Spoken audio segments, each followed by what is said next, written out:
We are proudly now partnered with MindLab Pro. This is a 100% naturally produced nootropic that is going to help you with energy, concentration, and focus, whether you're a sim racer, a gamer, or none of the above.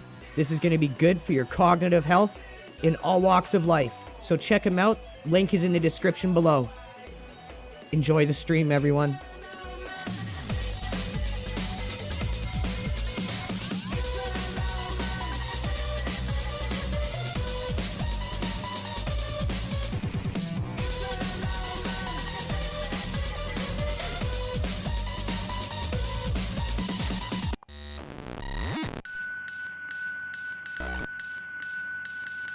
It's an old man.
We are proudly now partnered with MindLab Pro. This is a 100% naturally produced nootropic that is going to help you with energy, concentration, and focus, whether you're a sim racer, a gamer, or none of the above.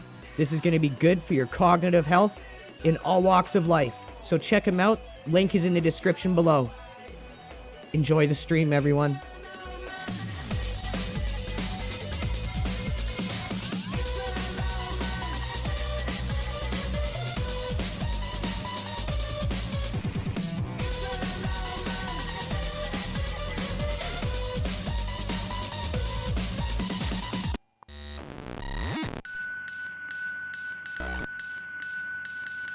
It's an old man.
We are proudly now partnered with MindLab Pro. This is a 100% naturally produced nootropic that is going to help you with energy, concentration, and focus, whether you're a sim racer, a gamer, or none of the above. This is going to be good for your cognitive health in all walks of life. So check them out. Link is in the description below. Enjoy the stream, everyone.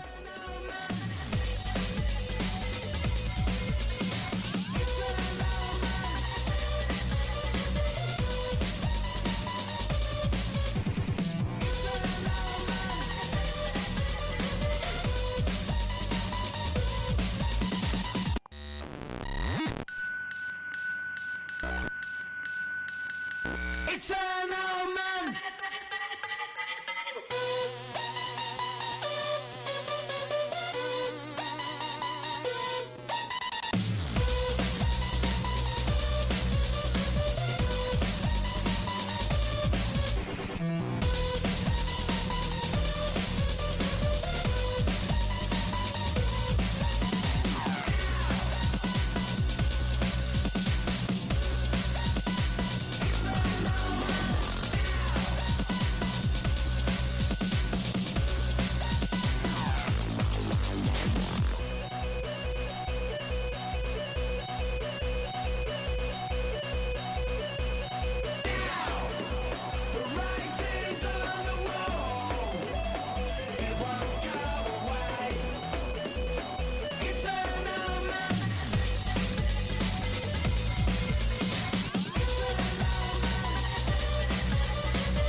We are proudly now partnered with MindLab Pro. This is a 100% naturally produced nootropic that is going to help you with energy, concentration, and focus, whether you're a sim racer, a gamer, or none of the above.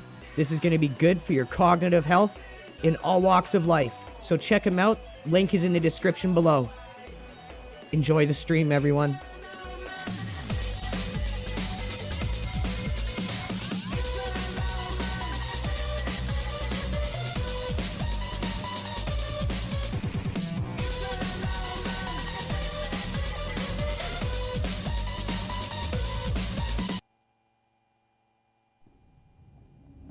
How's it going, everyone? Welcome to today's stream. We are back with some Project Motor Racing. Gonna give it another chance. We've gone through, my dad and I spent some serious time with this. First, let me preface this stream by saying this. No matter what I say today, I am not trying to encourage anyone to buy this game. It is not anywhere near ready, but there are some decent aspects to it. And that's what I'm going to say. So I just wanted to start off by saying that. Let's give some shout-outs. We got more T in here. We got Twan the Almighty. We got Evo, the Markitect, Snuck. Thank you guys for tuning in. We really appreciate it. If you can give us a like and repost, it helps us that much more. Open Narratives, thanks for coming in. Brian Brainstrain, thank you for coming in. I like that one. Already almost at 400 people. So,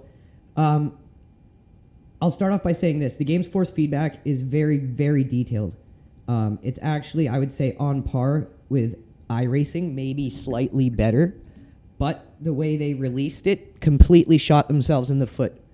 So let me explain that to you guys a little better. So this is where you would think all your force feedback settings would be, right? Wrong. This is like nothing here. This won't do anything to really impact the game at all. Headroom and force feedback gain and low force boost are really the only things that are going to impact here at all. Gain is self-explanatory. It's going to add extra strength on top of your signal. Low force boost is going to help those lower frequencies out. Brake feel boost is going to help the wheel lurch when you are engaging like ABS. So that was a little too high. You slide it down. Smoothing, you obviously want none. Headroom, this allows extra force feedback for when you have a large impact. So it works best when you have gain slightly lower, so there's room for the headroom to be left for that. That's really all there is in here for force feedback. Problem number 2, they don't have this set properly. Your pedal sensitivity, mine was set to frickin' 0. So it literally made it feel like trail braking just didn't exist in the game. Like, it just didn't work. You either had to be on 0 or 100 with the brakes. So that's one thing. Secondly, graphics. You would think like lowering some of these things would give you better performance. No, not the way. I found I got better performance once I put the draw distance at a maximum of 200. And then I also put on post-processing. And it really helped the frame rate and the way the game looked. You guys will see that yourselves. So now we'll get into where the actual force feedback settings are. So they are on a car-by-car basis and a track-by-track basis. Now, this sounds cool. It is cool, but the developers shouldn't have released the game in this state. They should have released the game a year or 2 from now when they have already built in all these profiles for all the most popular wheels on the market. Then this game would have hit completely different. It would have had a more wow factor to it because there is some of that there. I won't lie. It does feel good when you get the force feedback dialed in. Now, I don't know if the AI is any better. I haven't tried it since they apparently fixed it. My hopes are not high. But as you can see, we're on 100% authentic here, and we're going to start from the very bottom in the humble little Miata, and we're going to work our way through it and see how it is. So as we go through it, I'll do my best to share all my force feedback settings with you guys. So we still got Twan the Almighty. Thank you for hanging with us, man. The Faceless Man and Snuck. I'll give you guys a follow for hanging around. We really appreciate it.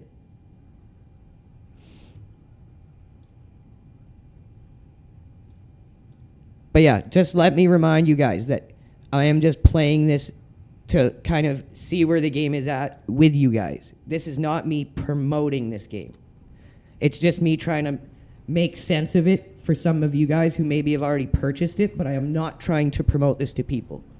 So let's now go to vehicle setup. And of all things, you would think maybe it would be in essentials. No, it's in tire and chassis. So this is where all your force feedback is that actually matters. So if you have a track where the track is like kind of like a track that's got some wavy bumps to it, you're going to want to really lower your frequencies, okay? If they're more like Sebring's Sunset, where it's like a lot of rapid bumps, you want higher frequencies on these. It's fairly self-explanatory. And then this is where you want to be boosting your strength more so than using the gain. Dampening you can take down, but some cars get a really bad wobble with it. But we've already got a profile for this here. So MX-5, this is the profile we are using for the MX-5 on Northampton. Seven liters of fuel. Let me just turn the in-game volume down because I don't want it to be too loud here, that you guys can't hear me.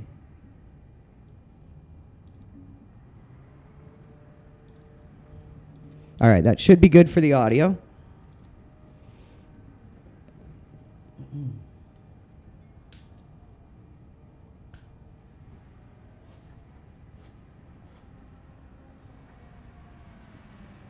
So the other problem was the tires were not activating.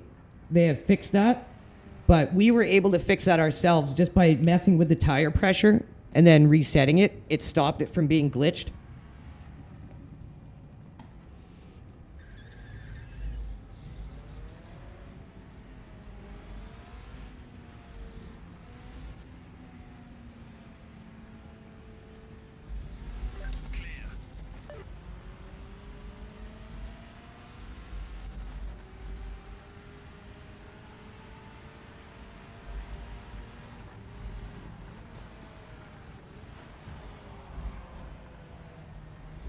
Got to remember this track again because I'd already done it. This is like the shorter version of Northampton.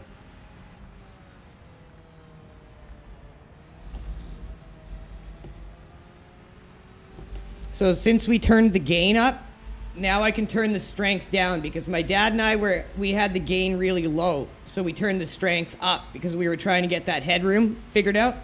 So I just need to turn the strength down by going back to the pits.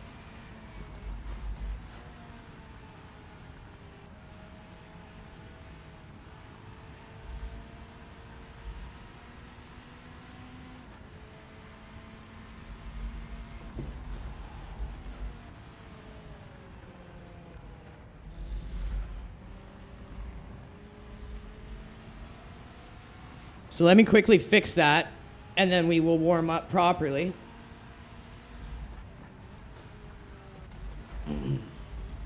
So I had the gain originally at about 30% when I was playing around with the headroom.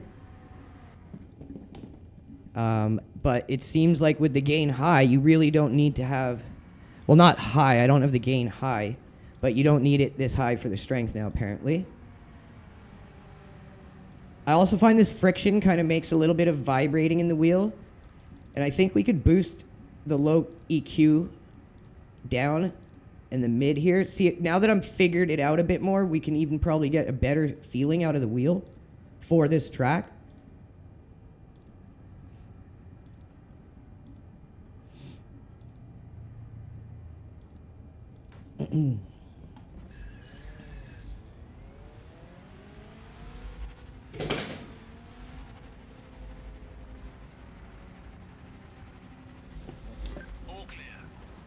I just think the way they've launched the game, how they didn't really explain any of this to people, they've really screwed themselves and shot themselves in the foot, which sucks because it feels like there is potential here for something good and now it's wasted.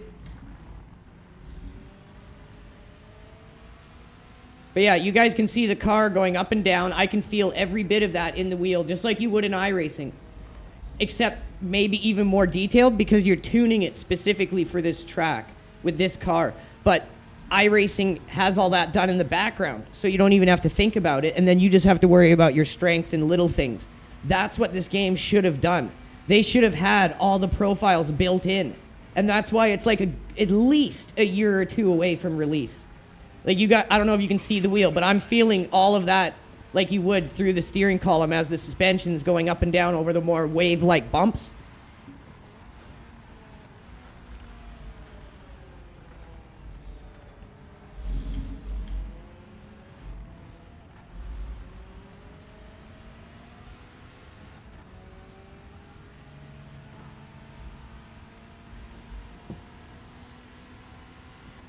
I'd say the Miata feels decent, and then like the cars from the mid-2000s and older.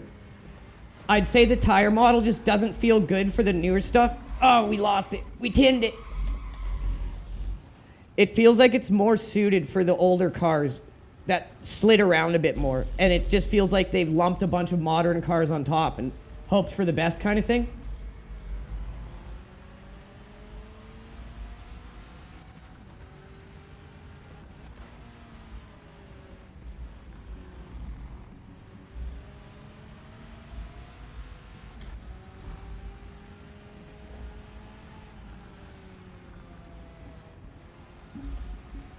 Thank you for the repost, not a bot. Just noticed that, man. Thank you so much. True legend in the making, not a bot.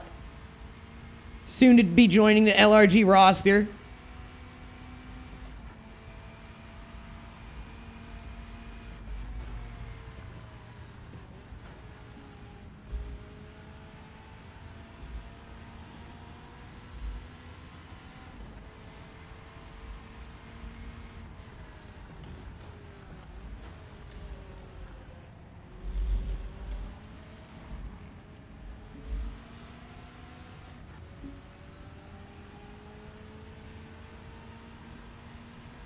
Okay, now we got everything where we want it. Let's see if we can start putting in some decent laps here.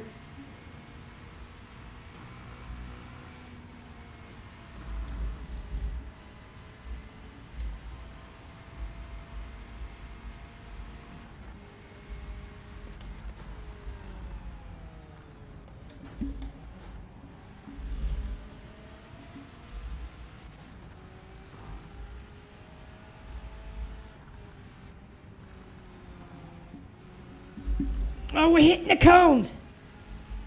Got some delta from running them cones over.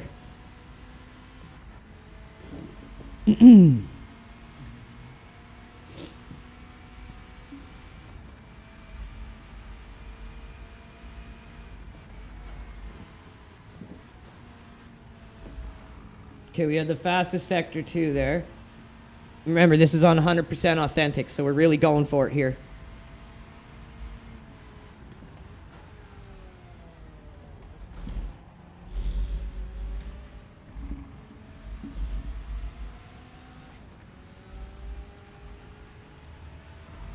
Might be a something lap here, let's see. A 1:16.7, we got better.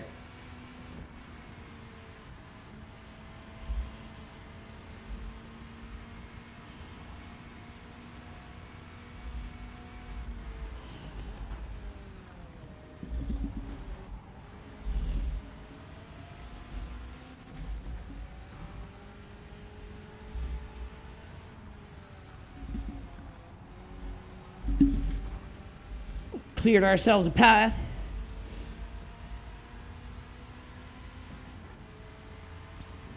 So we need to be in about the 1:15 range.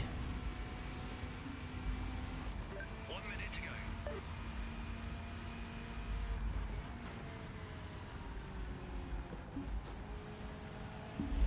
Fastest sector 2 again, but I don't know if it's going to be enough.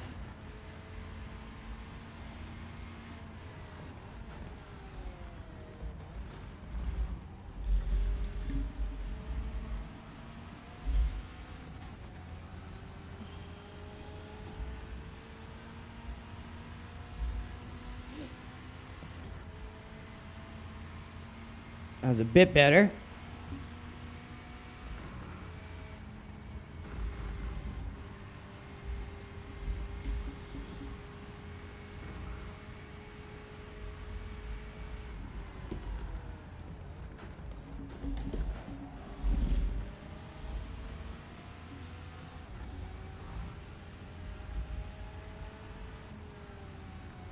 End of session. Checking flag this lap.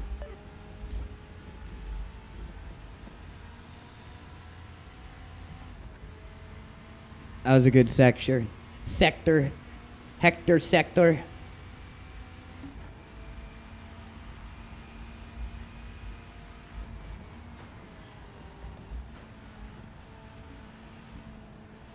Oh, I hooched that. Damn it. Salvaged it a bit.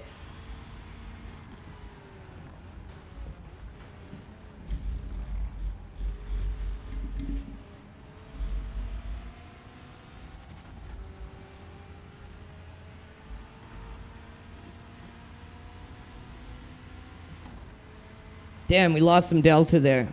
Okay, that put us into 5th.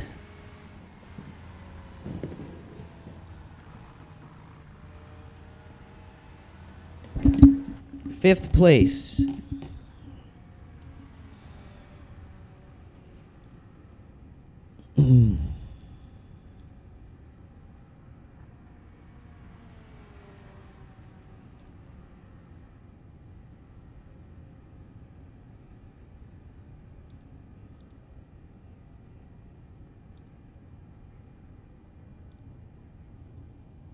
Okay.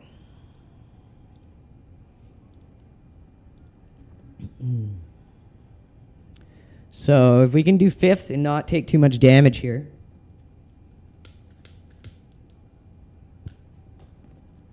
Be happy with that.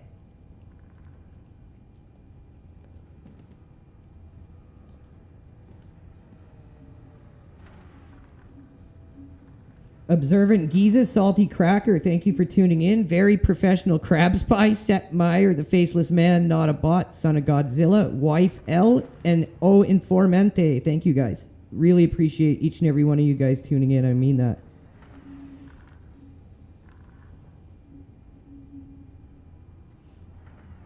Thank you guys to our YouTube viewers as well. I'm just popping over to YouTube, making sure stream's going well. Thank you guys for tuning in on all the platforms. Okay.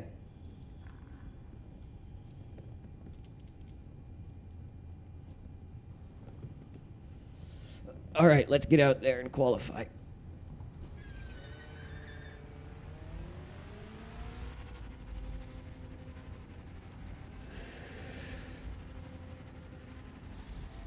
You're clear.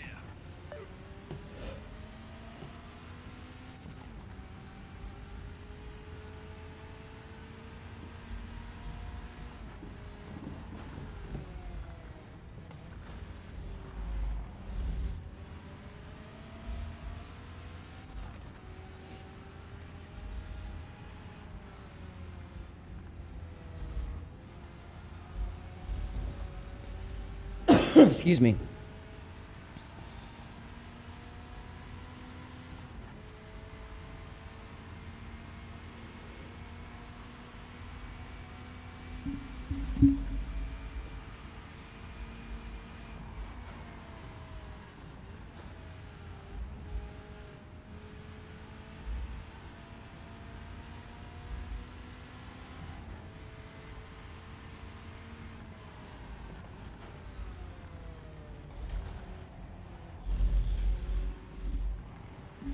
Overshot that a bit on cold tires. Here comes our first time lap. We got a qualifying session here. We're not limited by laps. Lap timing started. Get a move on.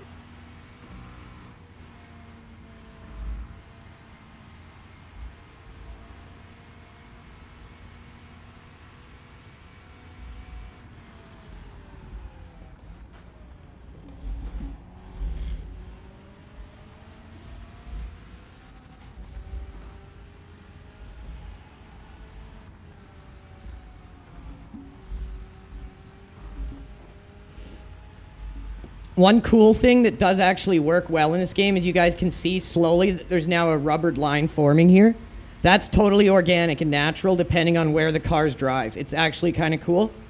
But remember, no matter what I say in this video, I am not promoting people to buy this game. It is nowhere near ready to be bought. It is about a year away.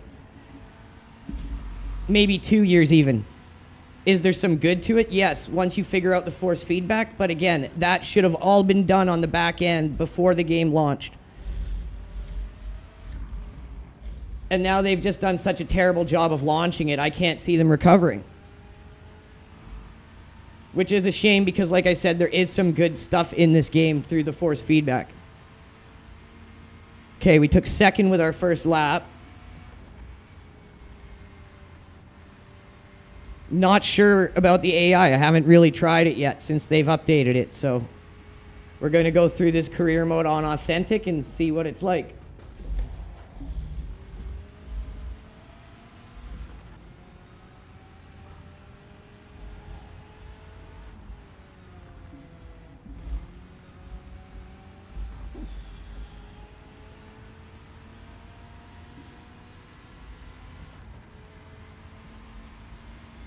We've dropped to 10th, but we've got 6 minutes 30 left. We can get a better lap in for sure as the tires come in and our tank lightens up a bit. I just gotta get a better exit out of there and stop having to lift, and then we'll be talking.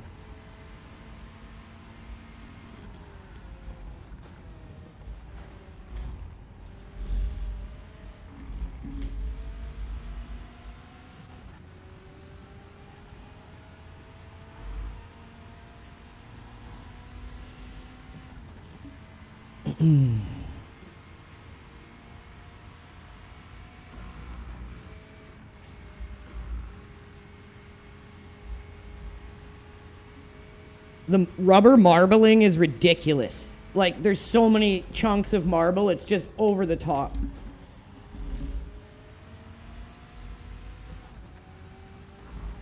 There we go. Now we're starting to get a better bit of grip up here. Oh, damn it. Went a little too wide there. That was going to be a really good lap, too. We'll get it on the next one.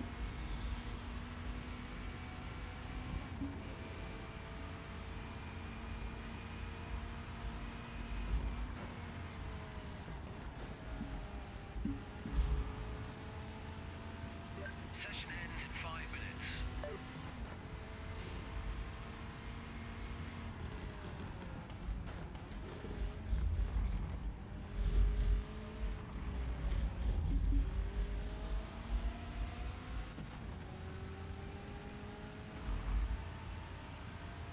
We had the fastest 2 sectors there. So yeah, we just got to do that again without going off track.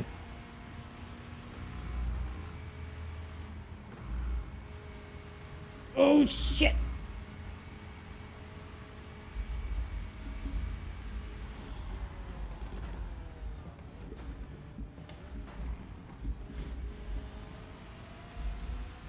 Had to do a little lift there, but still had a decent exit.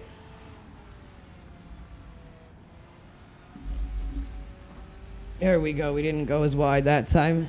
Didn't gain as much, but we didn't off track, which is important. We need a mid 15 to a low 15. We can do that with another 3 minutes to go here.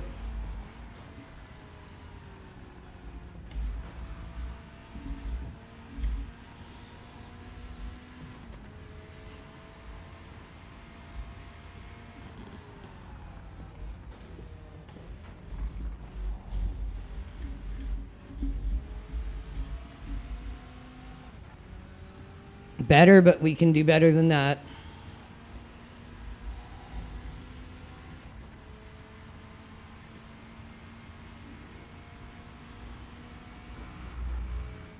But you guys see the marbling? It's just ridiculous, over the top, man.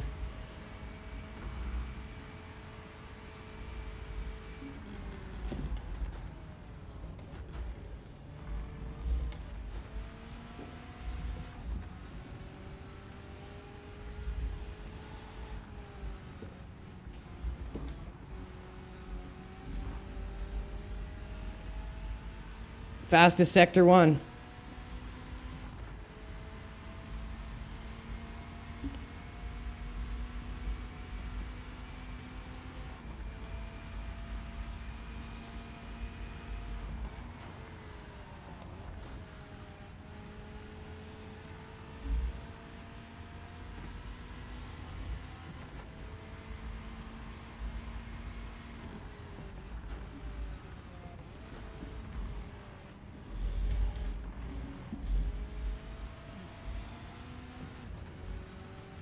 That was okay, but we can do better than that. 2 minutes left. We might have enough for 2 more laps. That put us in 7th.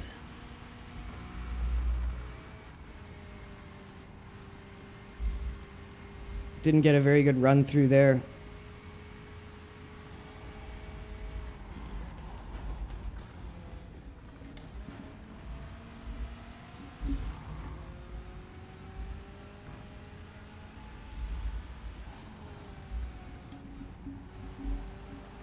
Damn it, went too wide there. That'll be an off track for sure.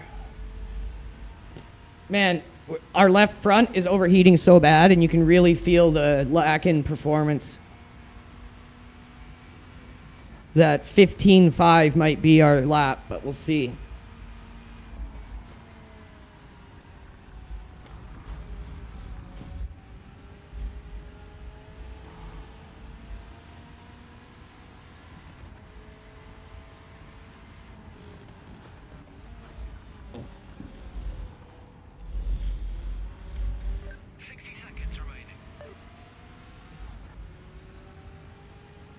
That front left is just scorching hot.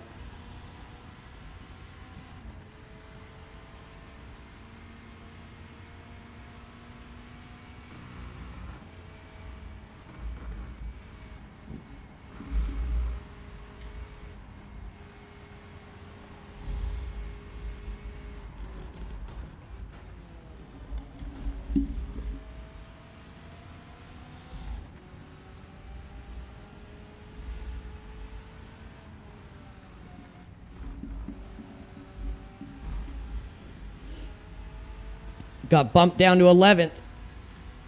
We need something slightly better here. We want a better pole position from the start.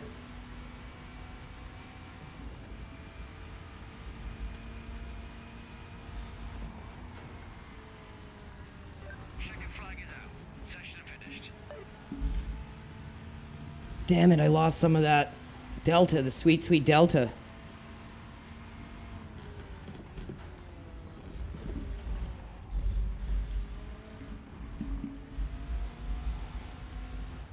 Gain some of it back with a decent exit out of there.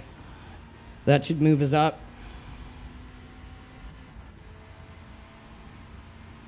Hey, first, baby. Did not expect to get first on authentic, but there you go. Now if we can hold it in the race is the question.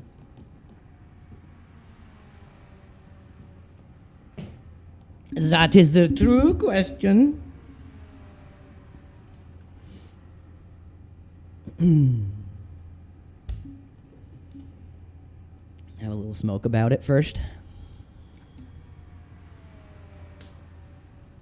You've got pole position. Outstanding lap. Thank you, sir.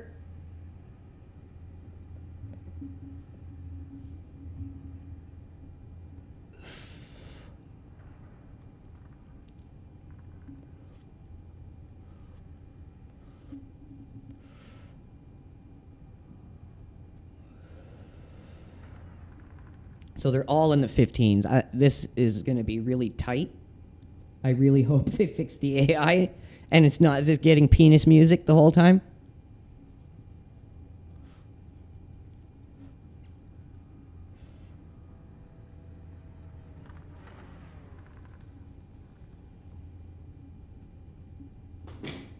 Let us hope for no penis music. I really hope they fix that audio.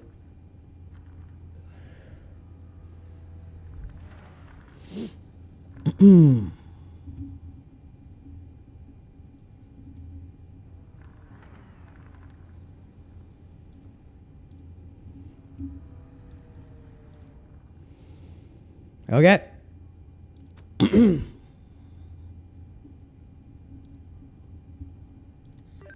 on the lights. Yeah, the ones that don't go green? Okay.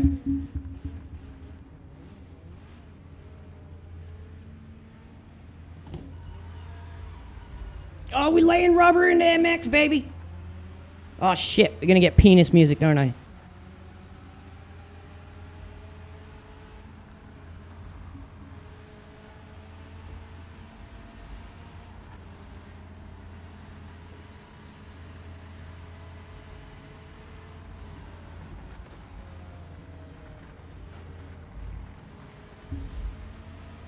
Okay, no penis music yet.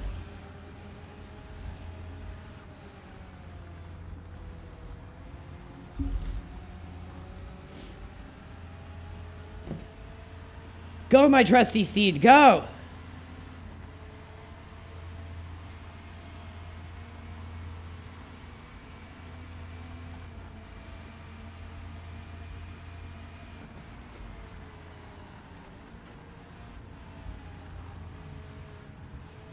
Turn, baby, turn!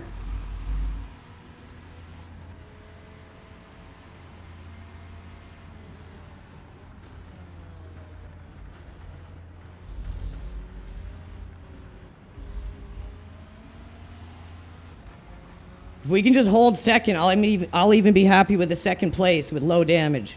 We have rolling billboards, so I think we're just gonna get a flat rate depending on position.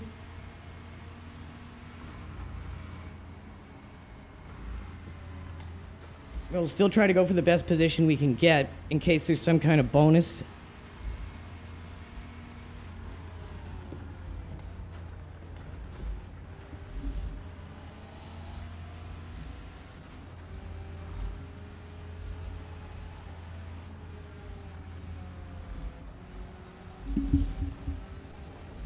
After the race, I will bring up the force feedback profile again, and I will do that after each race and car track combo throughout this career mode.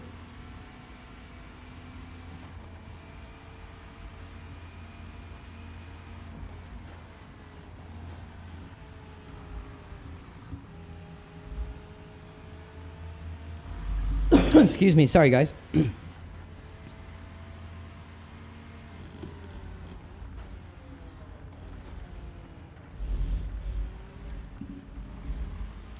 Fastest sector 1 and 2. We didn't get as good of an exit out of there as we should have, or else we would have been closer to him. You're closing in on the leader. Keep the pressure on and make Apparently we're still closing in on him.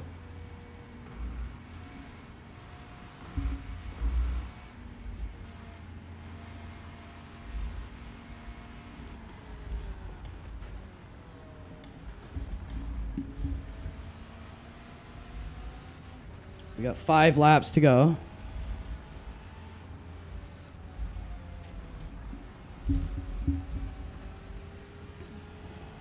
Me and the leader are kind of leaving everyone else in the dust here, which is good because then we can just isolate ourselves to be at least in this position.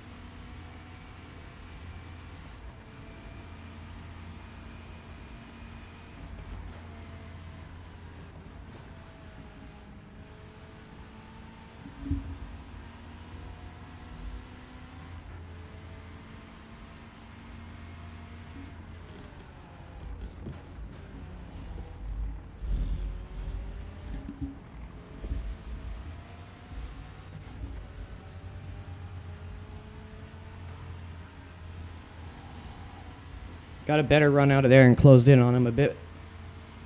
You've got the fastest lap right now. Nice work. Nice. You're leading on the leader. Keep up this pace and you'll be there in a few laps.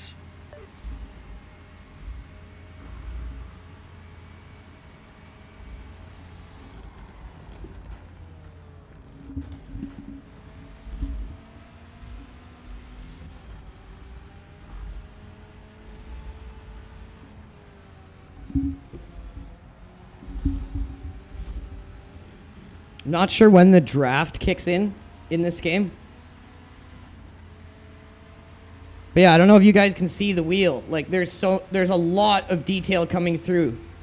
Every little bump you can feel it. It's just a shame they didn't set this up themselves so people could really see like, okay, this has potential here. I just don't think the game will ever recover. And believe me, I am not telling anyone to buy it. Don't buy it. Do not buy it. Unless it comes on sale for like $10 or something. It's not going to be anywhere near ready for at least 2 years more. And that's if they really put their hearts and minds to it and don't just abandon it.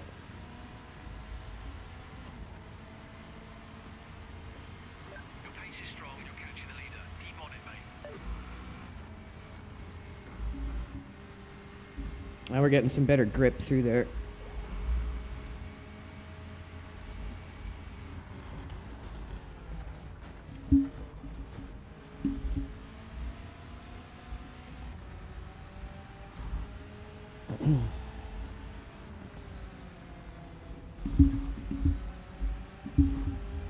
We're catching him here.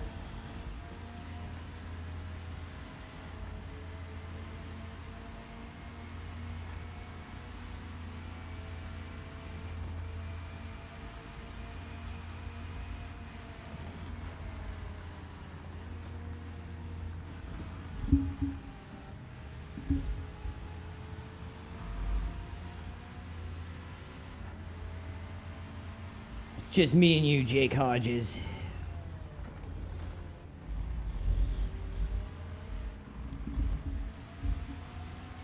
I think we got a better exit out of there than he did.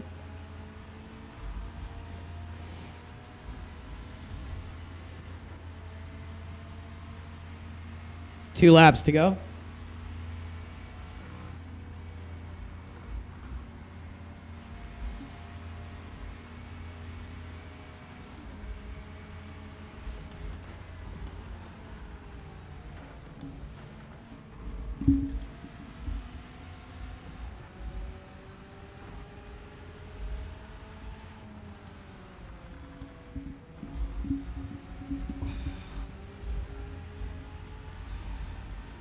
We going for the move, baby. Let's get dick tap penis music.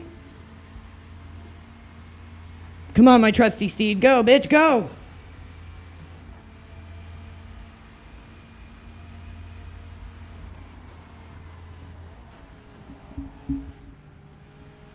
Oh, we overshot it. But we got the move done.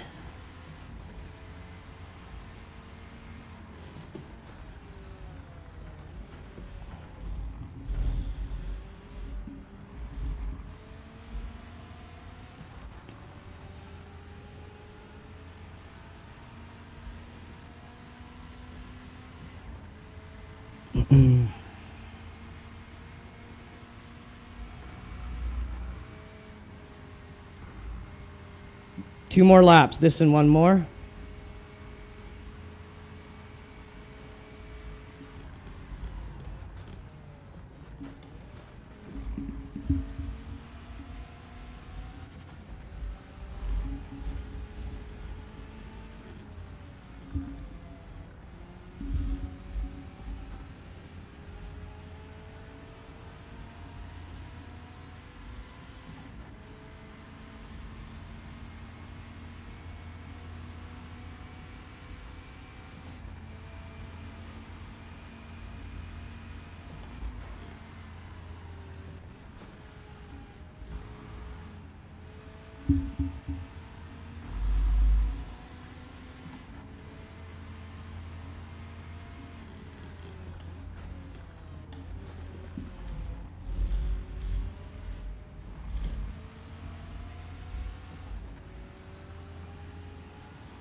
All right, last lap. It's the last lap. White flag out. You're in front. Finish it off.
Okay, first place.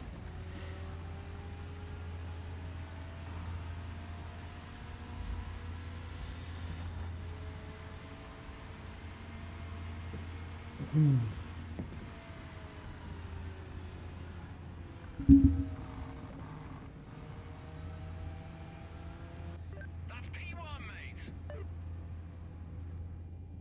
So I think I'm just faster than the AI there, I guess. Like, this is on 100%. So this is kind of what I was saying, is once you figure out the force feedback and the car setups, you kind of just end up dusting the AI. But I haven't got beyond MX5, so it might get harder.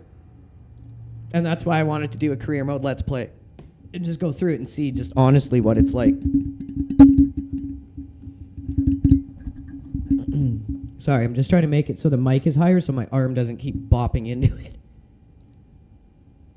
So this is what helps the game get rid of that washed out look, which really hurts the quality of the game.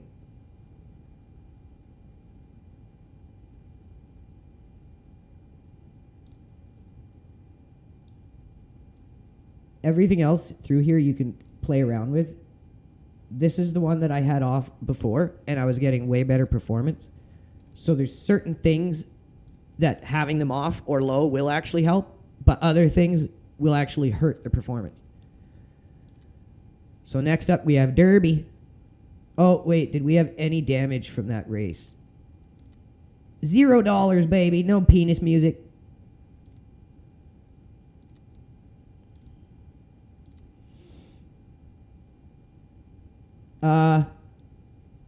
Seriously, bro? I have $0 of repair. Okay, interesting. Not sure what that was.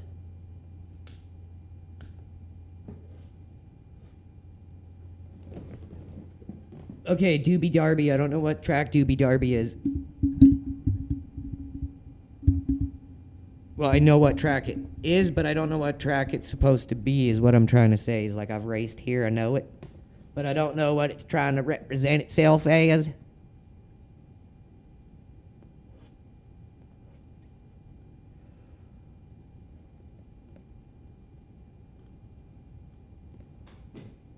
Okay, Dewey Darby time.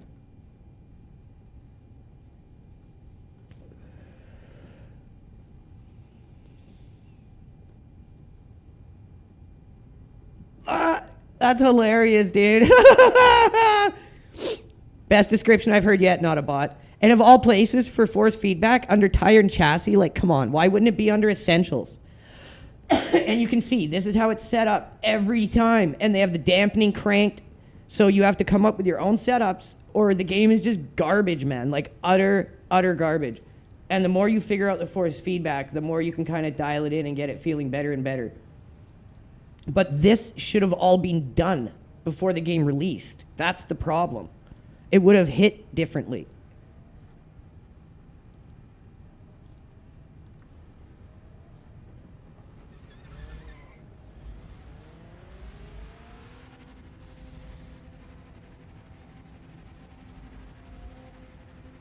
Doobie Darby Town. All clear.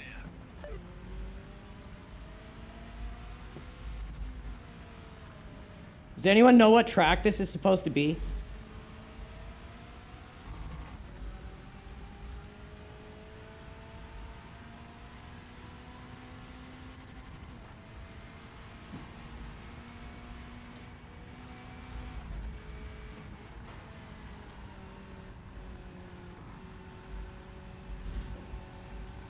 Maybe going down to third there would have been preferable.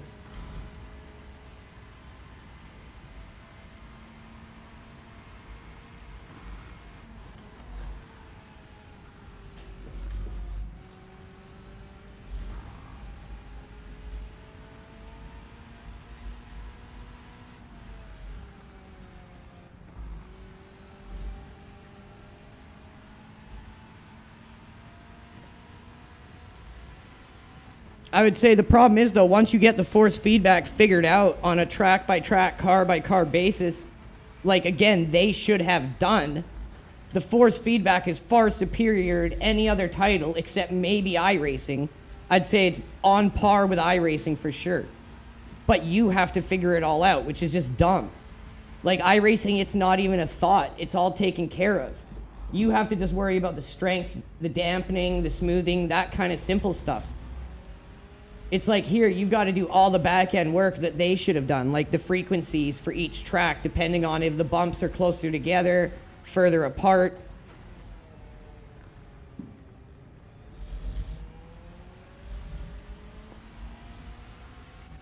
Like, it's by far better than the Le Mans Ultimate Force Feedback, not even a question.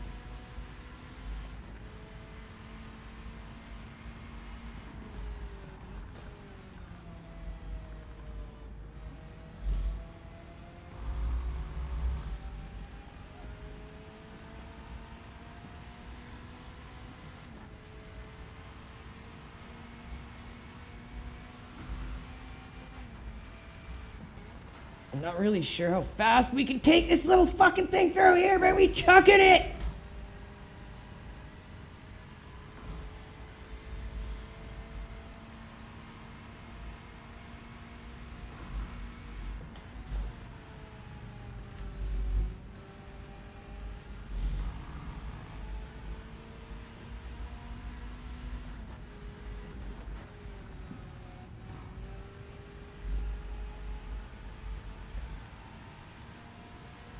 What are these guys running here? 48 is the top time right now.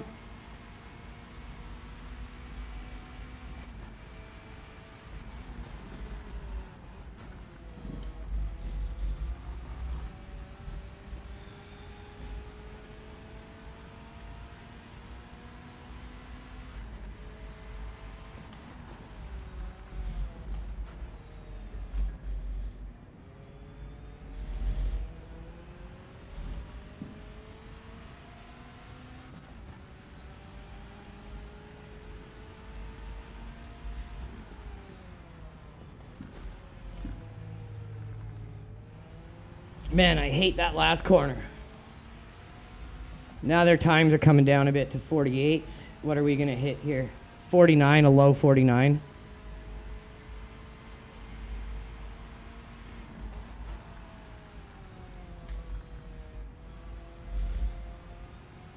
I feel like we're losing time on that first corner there.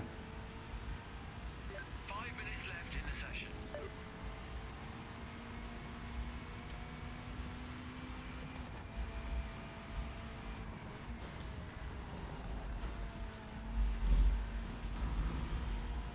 Coming out of there in third seemed to give us better delta. There, we had the fastest sector one there.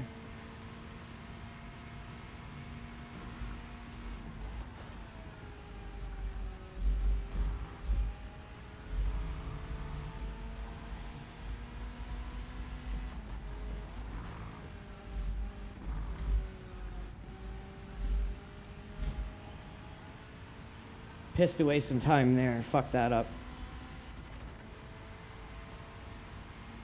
Thank you, everyone tuning in. We just hit 1,000 viewers.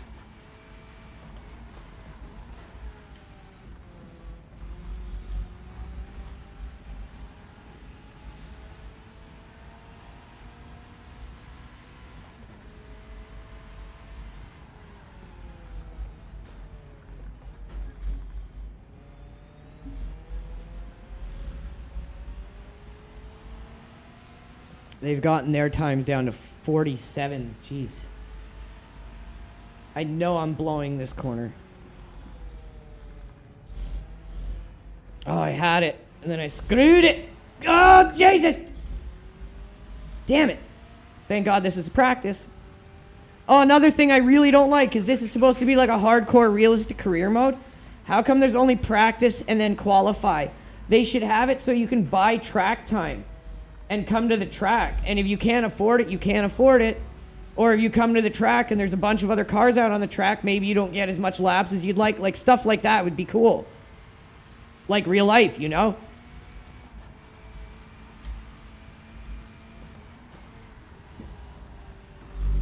Oh, shit!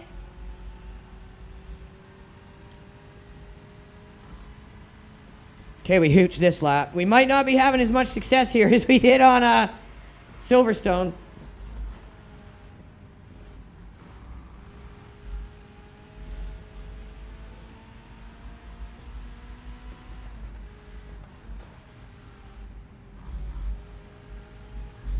Turn, you bitch!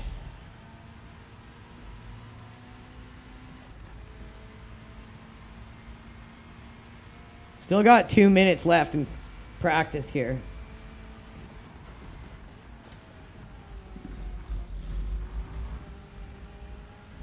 That was a better sector. We definitely pulled back time there.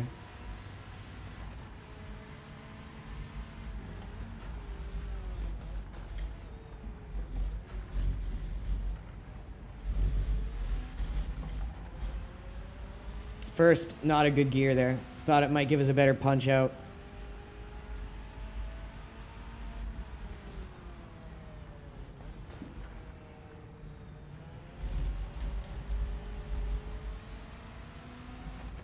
That was a little better.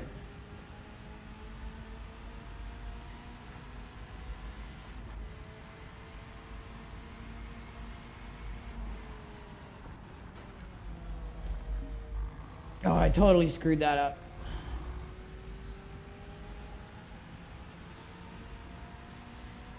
That first corner is where I'm losing a lot of time. I know that.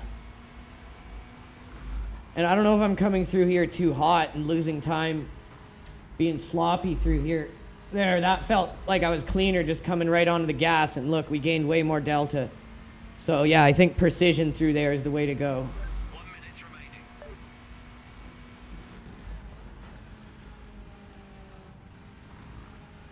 Got this part figured out, I think.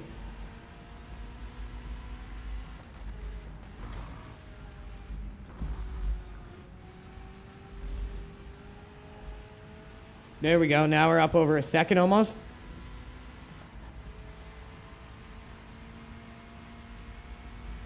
Lost a bit of it.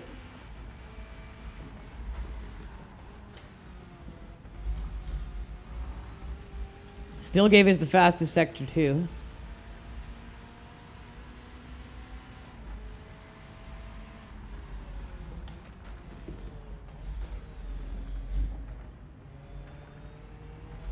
There we go. Better line on that gave us the ability to just come through on the throttle the whole way. Checking flag this lap. Wrap it up. There we go. Same there. Going deeper in gave us a way better line out. Still not fast enough. We need low 47s. So that was 5 laps, and we still have 4 liters of fuel left. So we definitely need to make a quali setup.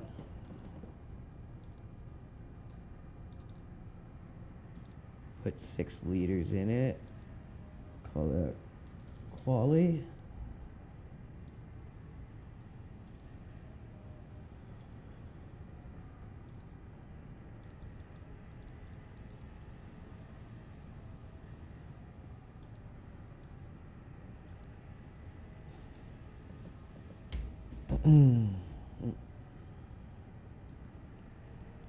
Okay.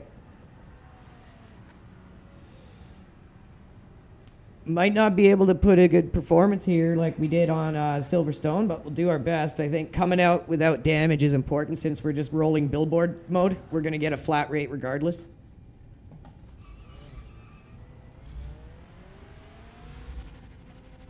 So if we minimize damage, then a poor performance, we at least come out with a little bit of money. Clear of the pits.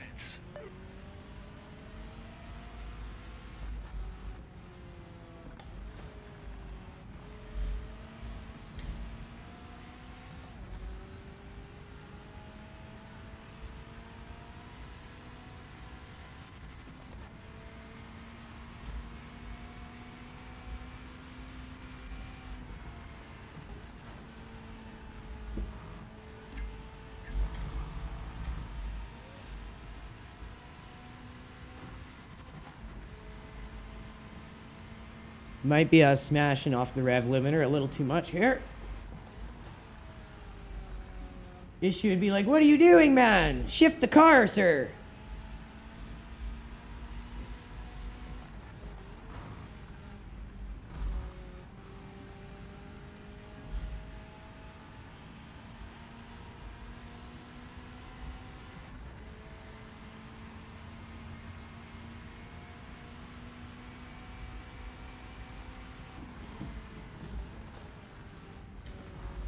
Oh, shit!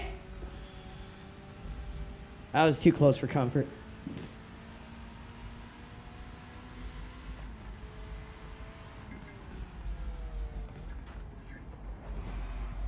Too deep.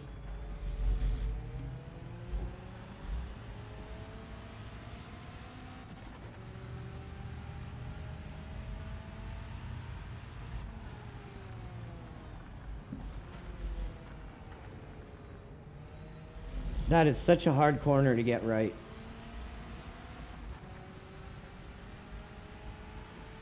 Okay, so we know our target needs to be like low 47s.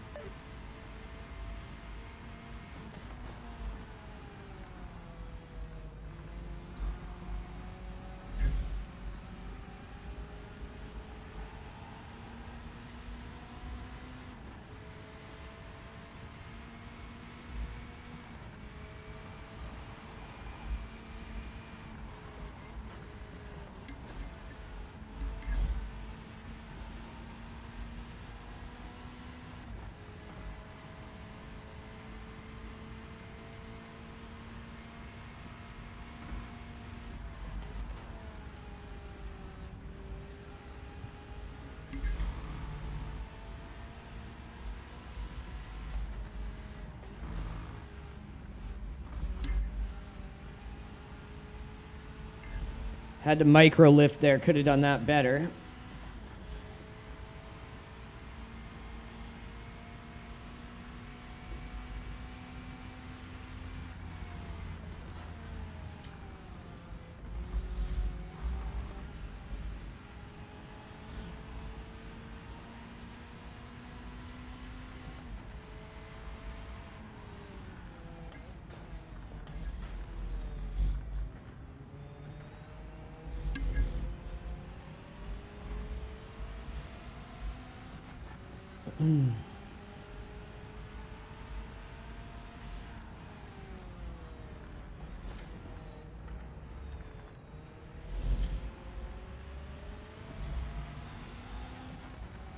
Might not be the best lap to start.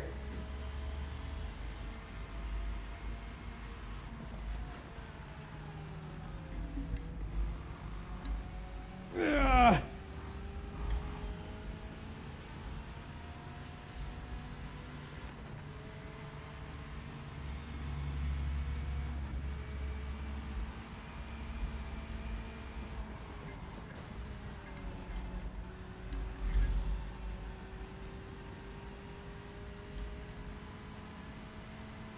Fastest sector 1.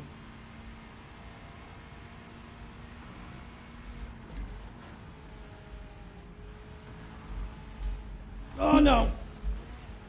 Oh, damn it. Ran a little too wide there. Have to fix that on the next lap. Would have been a good lap.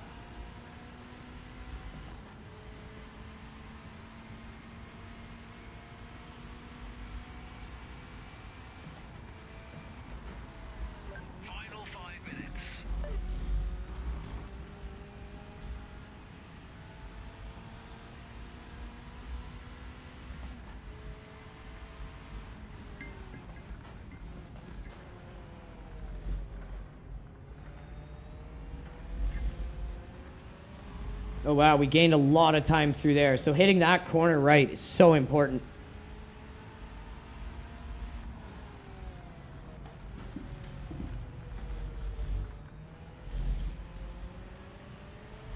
Okay, let's do that, but not go off the track.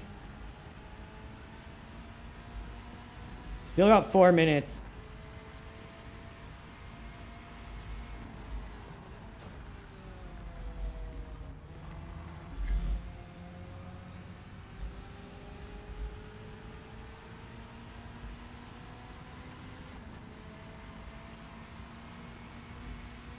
Could have gained way more time through there if I did that better, so that's never good. Leaving time on the table. Oh, shit, Jesus! No one saw that.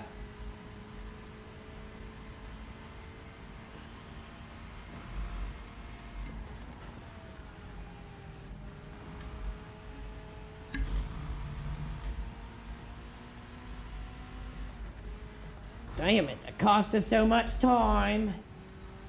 That's okay, because it's a qualifying session. We got a couple more laps. You know, as we do, we'll get it right one of these times, sir.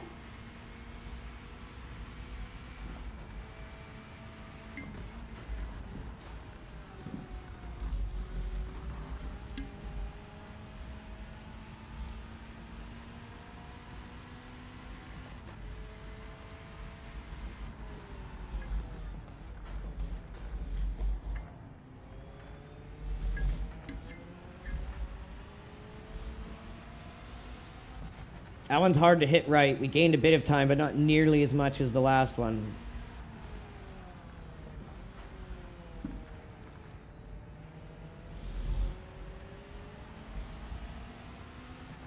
Okay, slightly better, but we got to do better than that.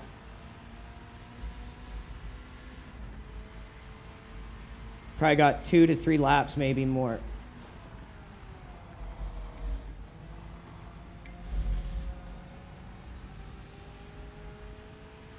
Keep screwing that up when there's a lot of time to be had in that corner that I'm leaving on the table.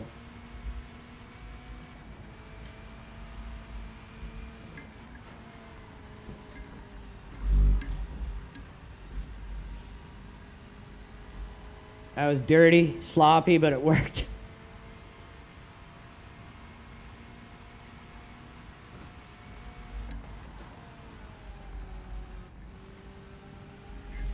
Sometimes you just gotta chuck the bitch, man. Hope for the best.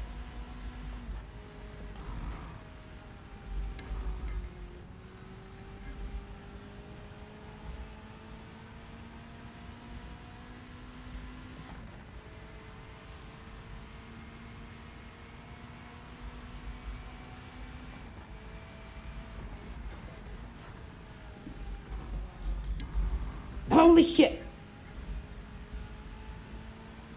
Didn't get on the gas soon enough there because I had to correct the car from hitting that hay basket thing.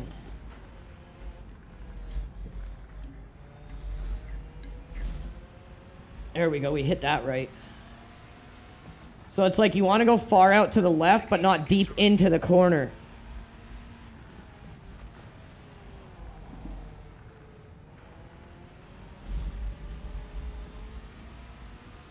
Oh, this might be a something. This could be a something here. 8th, 9th, I'll take that with another 41 seconds. Let's see if we can do better here.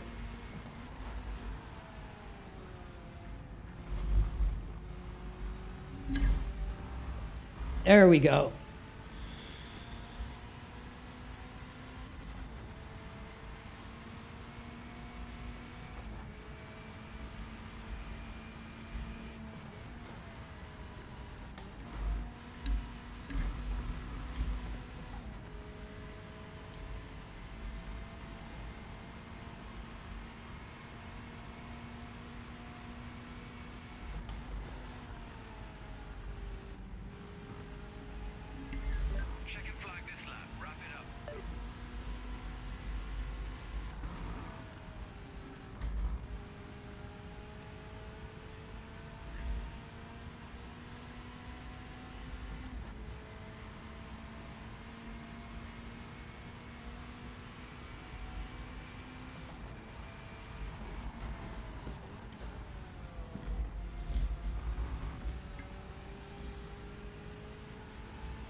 Oh, this is going to be good. This is going to put us in pole. Again. On track, mate.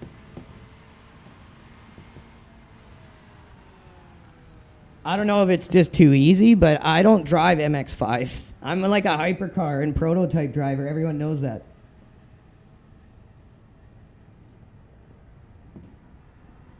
But this is on 100%.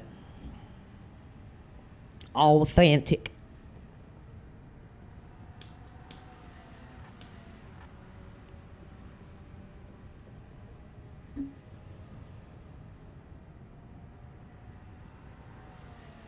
That's pole. What a lap. Yeah, we didn't get unseated by anyone at the end.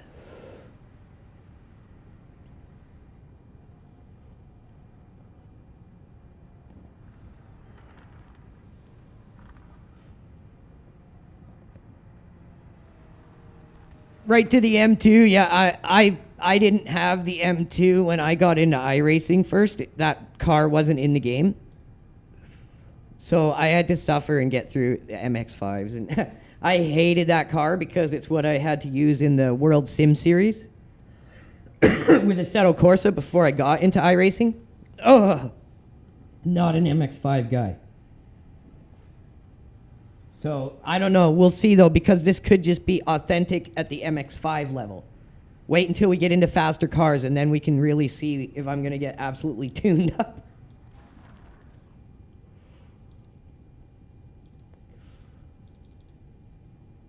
I think we need 9 liters for this sucker. Still feel like the wheel's a little too heavy for what this track is.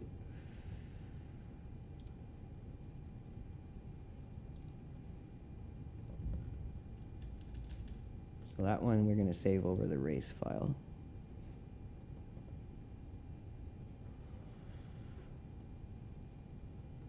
It is, dude. It really does feel like a go-kart. The M2 is a really good car to start getting you ready for cars beyond it. Like, it's a good car because it's also, like, it's a BMW, so you get very used to the BMW platform. Gets you somewhat ready for the GT4 and the GT3. They're easier to drive because that M2 is so heavy. And the brakes are like big disc brakes. Okay, I don't know if we'll hold first here, but we'll see. Again, we just want to finish okay and avoid damage.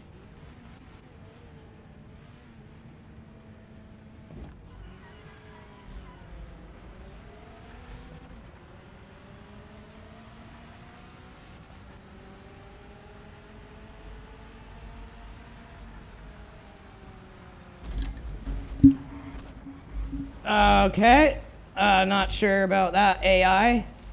There.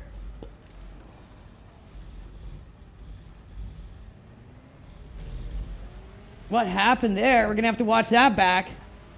Was that our fault? Was it the AI's fault? Who is to know? Who is to say? Feels like we took some gnarly damage. But we're gonna make her work, baby. Oh, shit. Hey, I didn't get a gay penalty, thank God. Okay, we were the fastest on track by quite a bit, so we gotta put that to use now and try to catch these mothers.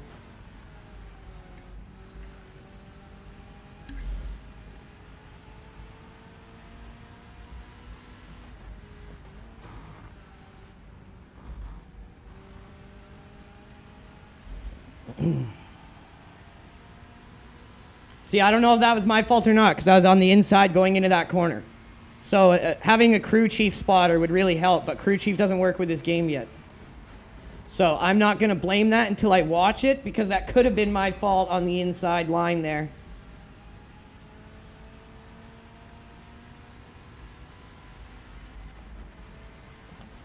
But we will watch it back with the terrible replay.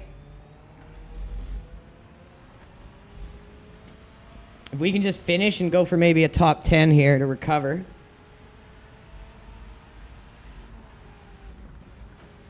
Worried the damage will be severe because he tapped me more than once.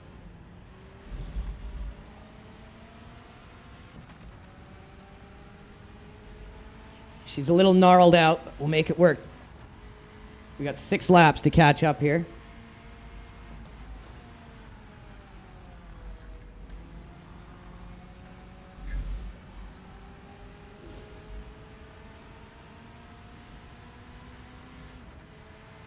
At least it didn't come up and say heavy damage, I don't think, so I don't know if it's going to be super expensive. The wheel doesn't feel perfect, but that could just be me tripping. I thought it was maybe off kilter, but no, we're fine. We still have the fastest sector one there. I'm hoping it's just some panel damage, but if we can keep this up, we might be able to catch them.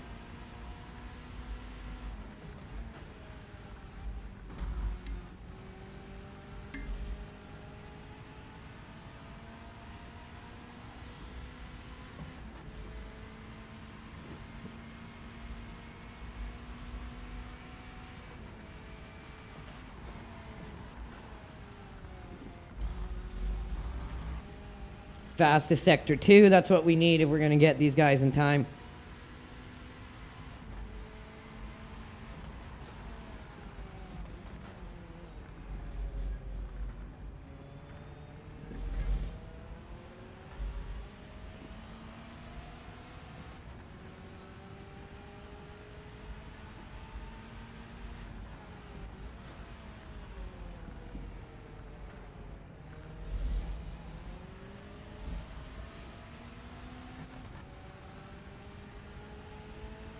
I feel like we are closing in on them.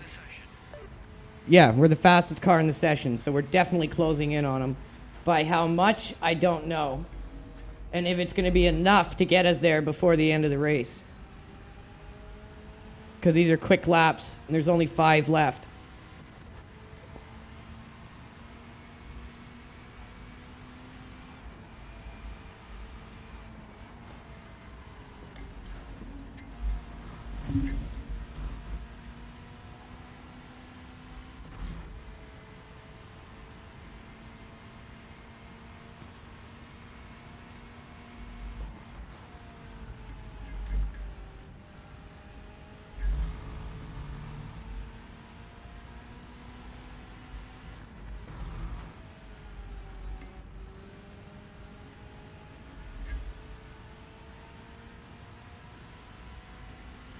Almost got him to under 6 seconds at the back.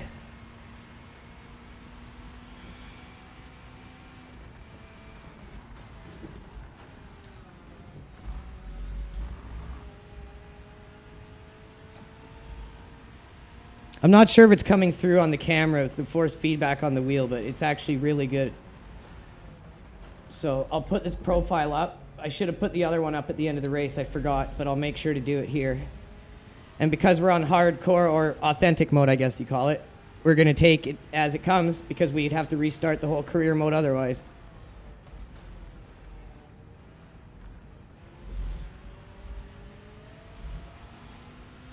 That was definitely a good lap to pull in on the guys.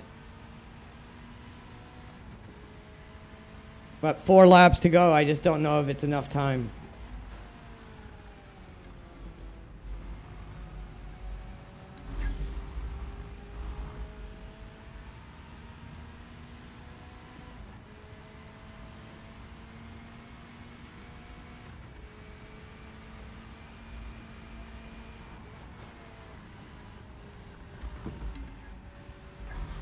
Plus, we're pushing extremely hard, and I feel like we're on the razor's edge of losing the car constantly.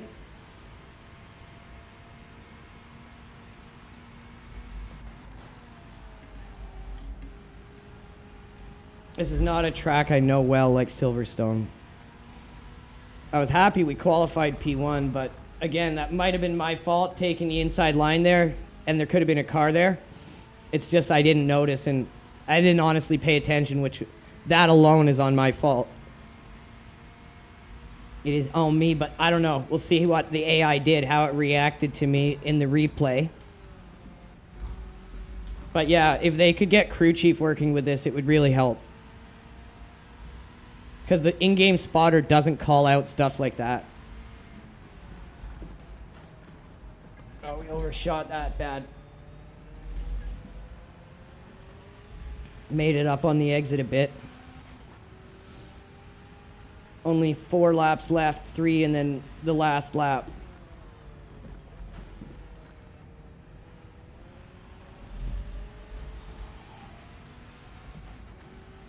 We might get close to them, but I don't think we're going to be able to make any moves.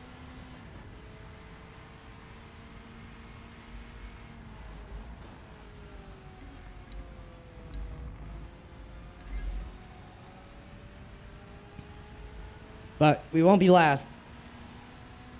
Let's just pray the damage isn't too severe.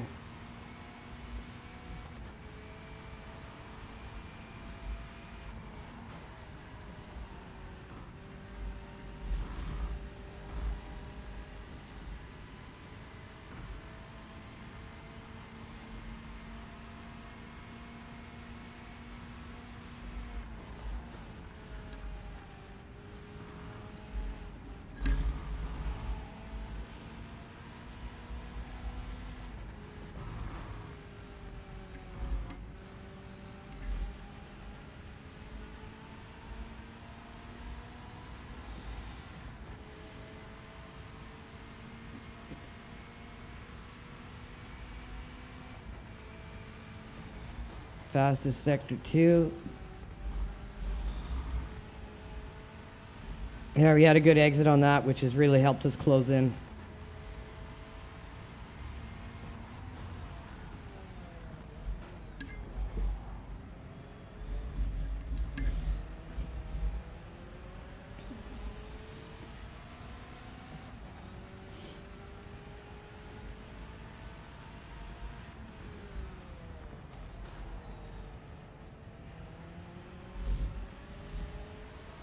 Come on too soon and you understeer right into the grass.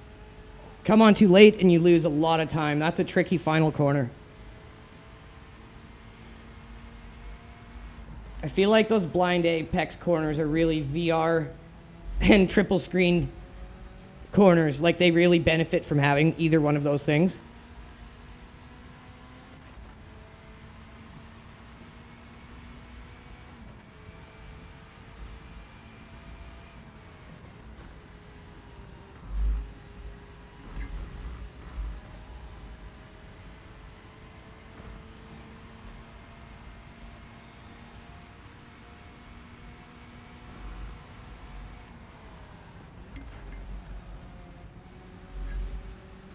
Oh, I blew that corner. Went in too deep and screwed the exit.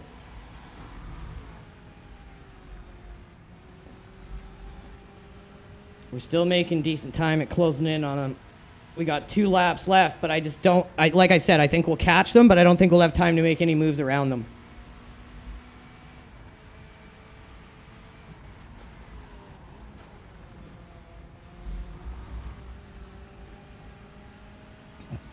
Maybe.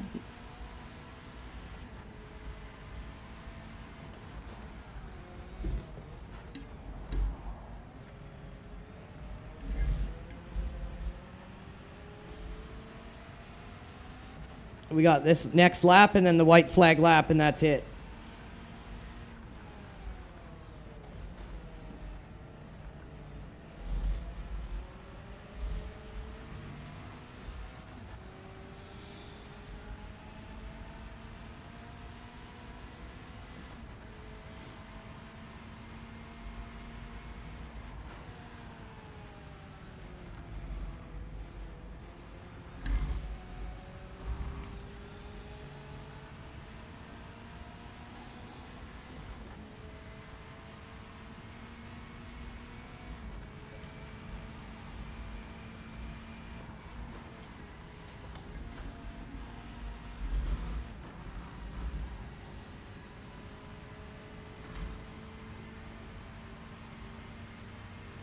So close, yet so far away.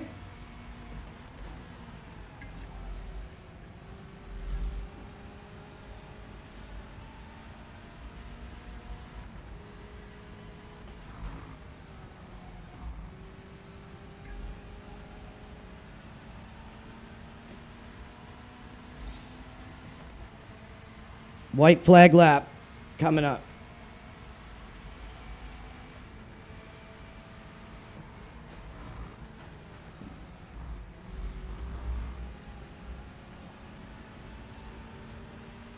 Come on, my trusty steed.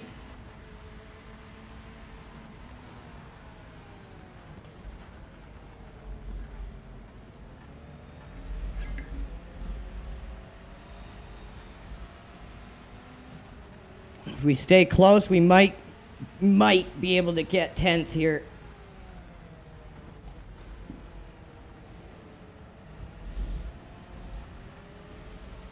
Didn't have a very good exit there.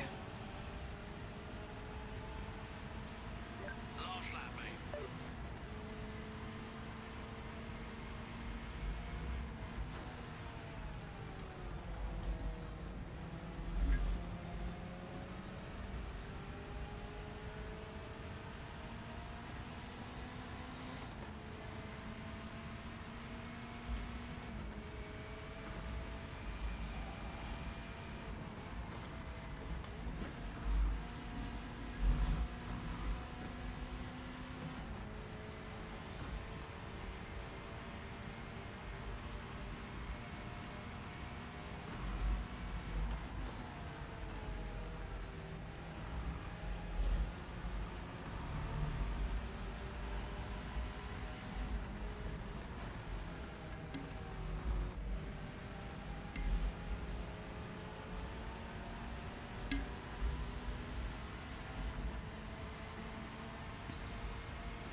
Oh shit! Damn it! Damn it, man!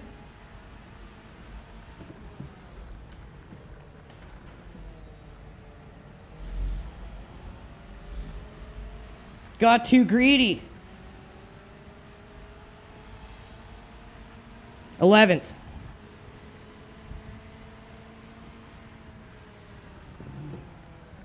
I went for it, man. I had to go for it. Wake up call. You got more work to prepare for the next race. I'm sorry, bro. Did so bad. All right, let's see what happened there. Was it me? Was it the AI being retarded? Let's find out. Was it Andrew being retarded or the AI being retarded?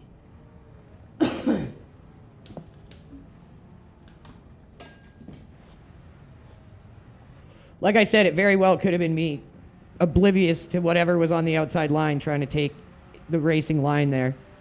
Let's see.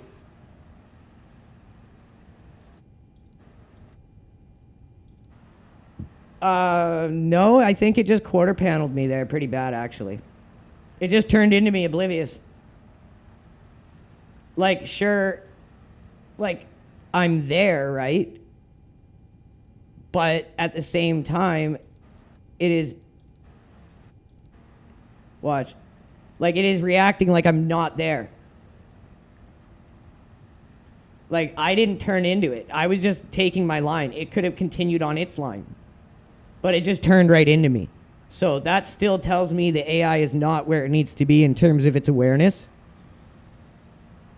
Because if you watch it, it had a ton of track. It had a ton of track where it could have maintained its line.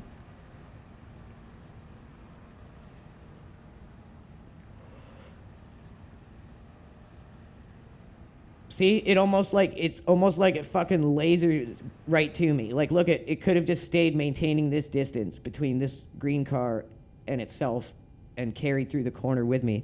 I might have had to concede position to it because it had the better line. But it just turns into me before any of that can happen. And it's like very, very aware of me. It has sight right to me, sight line very clear right to me.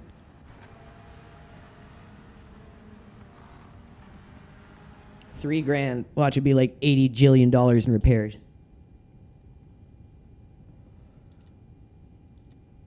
1,200. Like half our ching right there, man. Okay, so now we finish this. Oh, 32 grand for that. Sweet. Okay, made some good money there, sir. US MX Trophy South. 10 grand to get in. Daytona.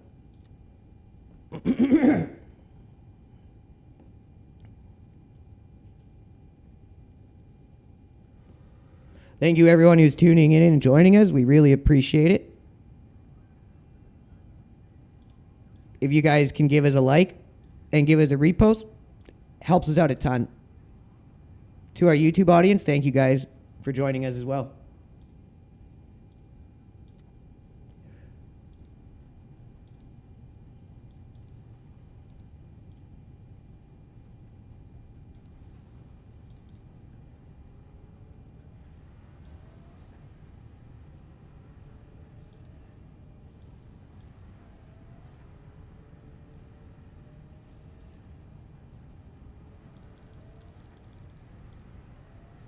Go with 8 liters for the quali setup. Oh, I might have already had a Daytona quali for this one. I can't remember.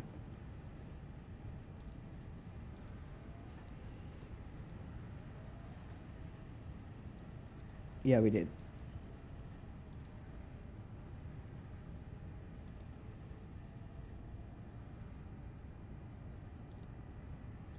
We'll go out on a tank so we can get some proper practice, though. Oh, yeah, so anyone that wants to see the force feedback profile for this car, for this track, there it is right there.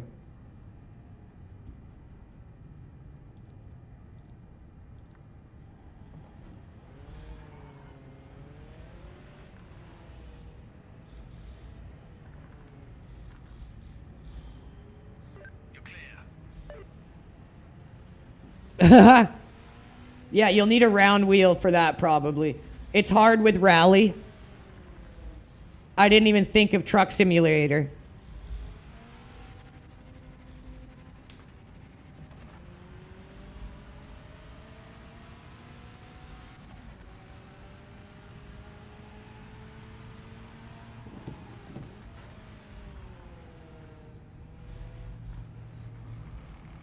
But yeah, you guys notice the tires aren't making that ungodly screech every time we take a corner now?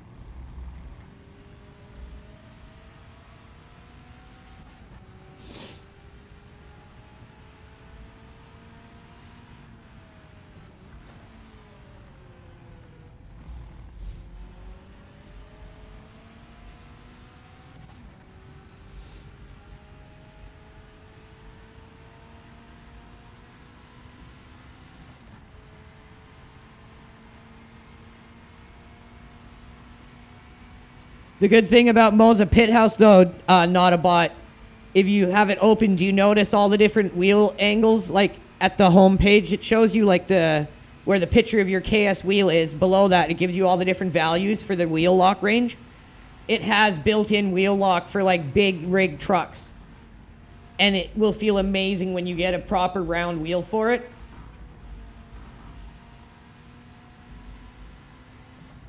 So that's the other thing, like you want to really make sure you're utilizing that wheel lock. So for iRacing, I find the LMP2 loves 720 to 540. If you're driving like GTs, like the Mercedes GT likes a 540. The Mustang likes a 720 lock. The more basic sports cars like the basic 900.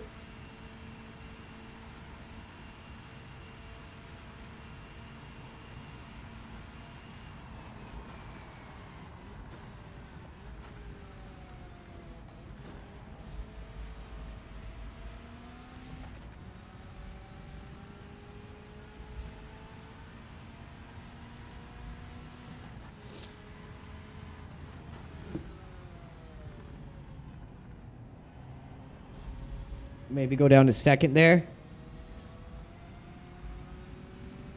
Oh, maybe that would help in American Truck Simulator. So open your Moza Pit House, and where the wheel image is, where you can see how the wheel is rotating around. Oh, you're in the BMW GT3 for testing. Put it to like the BMW GT3 really likes 720 and 540. The GT4 is probably going to be the same, 540 to 720. But yeah, it will make a huge difference in your Moza pit house when you start playing around with that for the right cars. These are things I slowly learned. And we try to help everyone learn now right away. Instead of beating your head into a wall, wondering why you can't get through corners the way other people can.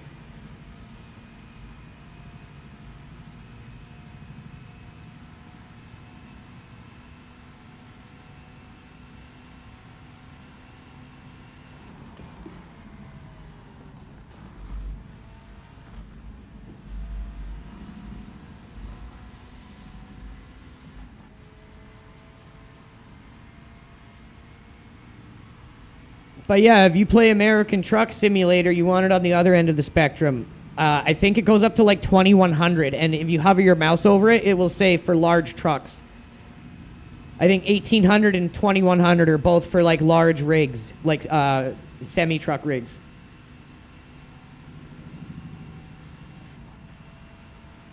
So we're gonna have to pick up our pace here. These guys are running some good-ass laps.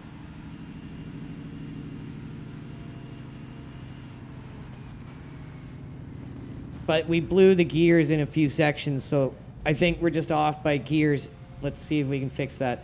Maybe second through there. No, we gained delta being in third.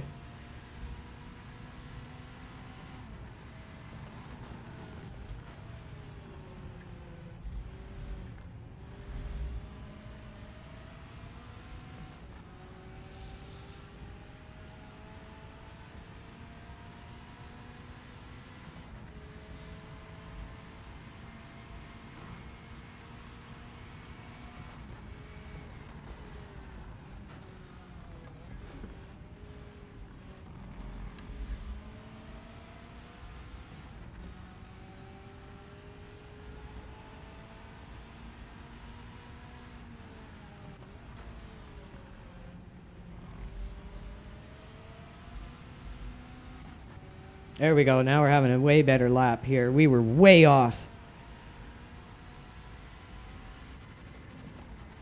Nope, not at all. Me and my, like if I'm playing, or my dad is playing, and we have the second monitor up, which is where I always put my Moza Pit House and SRP software, and all my stuff for streaming is on the second monitor. If one of us is driving and the other one is sitting there watching and it's not set right, I can literally change it while he's driving the car. iRacing is amazing like that. It really can't be overstated how good of a sim iRacing is. It's just the premium price tag they charge is way over the top. And the community really needs help in, you know, cleaning up. Other than that, you can't say anything bad about it. Things here and there, obviously, but the grand scheme of things, very good sim. So with this setup, we lowered it.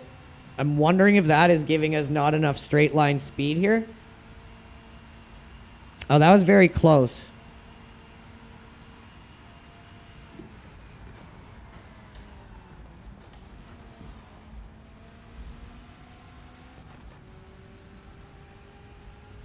We will see. Maybe these guys on qualifying tank.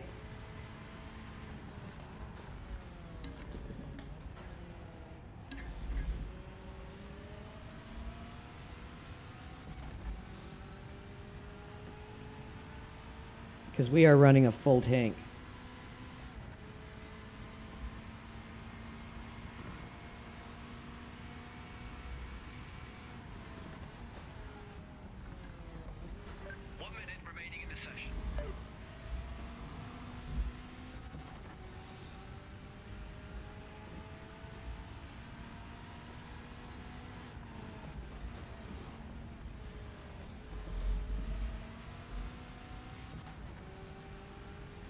Could have done that sector better.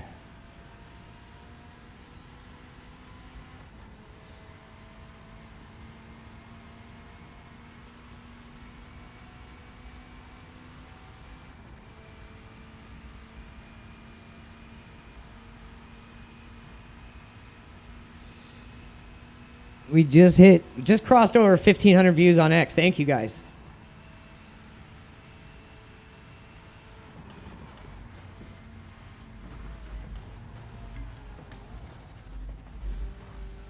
Screwed that right up.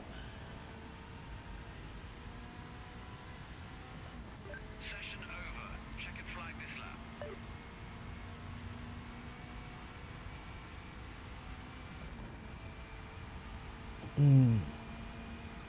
Let's see what we could do here.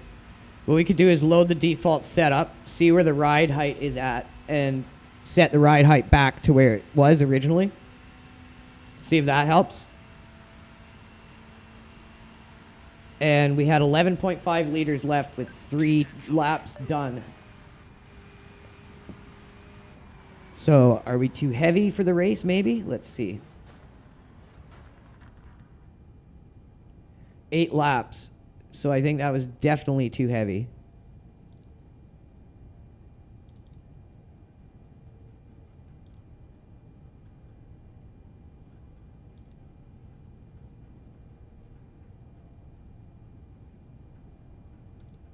So yeah, we want like maybe 16 liters. It was close.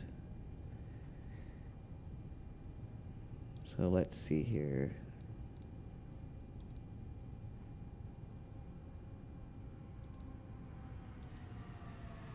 $133,164.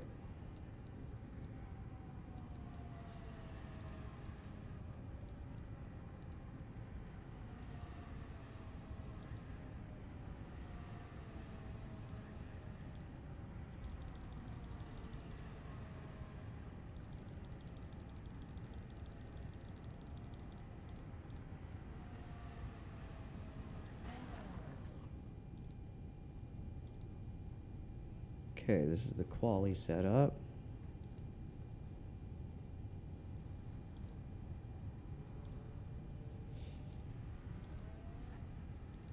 Let's see if that's a bit better here.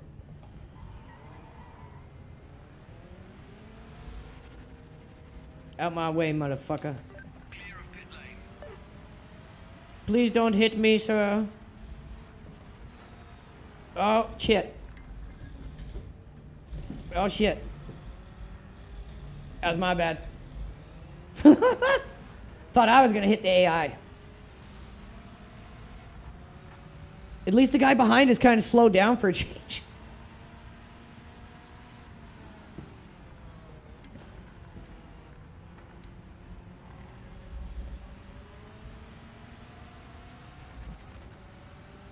Okay, let's see what we can do here.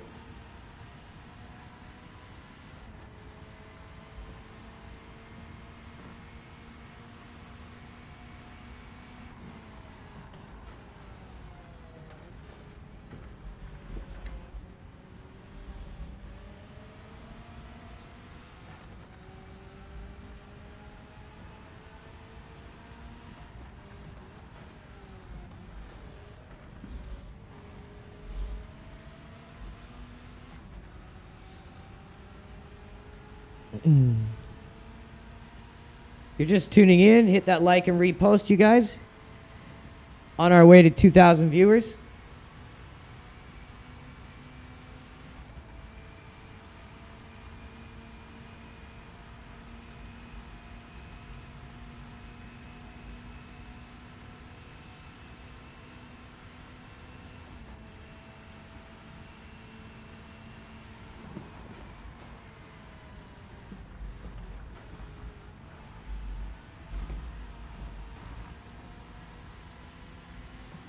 Now we just need to do that on the clock.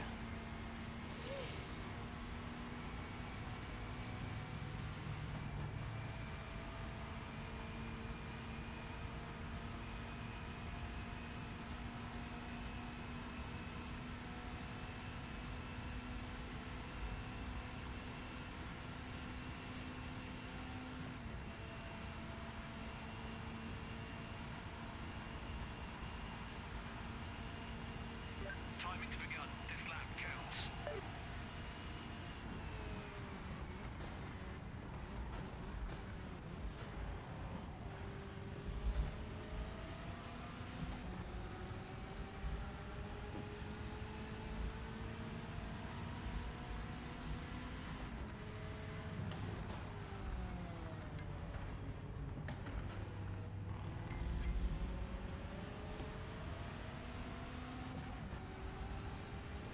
Like for me, I would like to get a round wheel too, because cars like the Nissan GTP, the older GTO cars, there's a lot of cars that would do better with a round wheel and a sequential shifter, and I will definitely be getting one.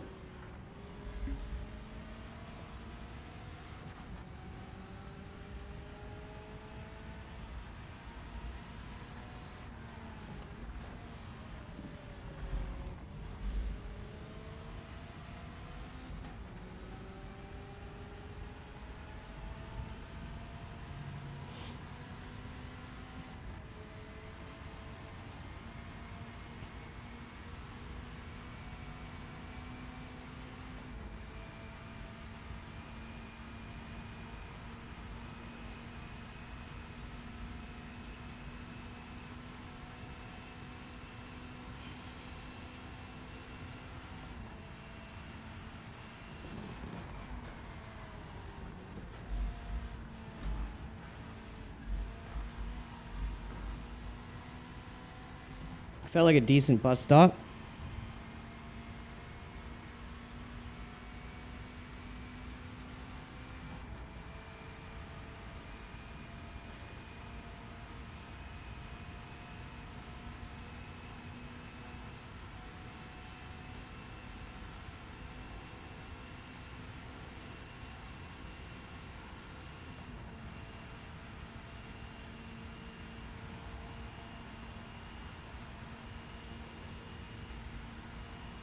We can definitely do better than that.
Right?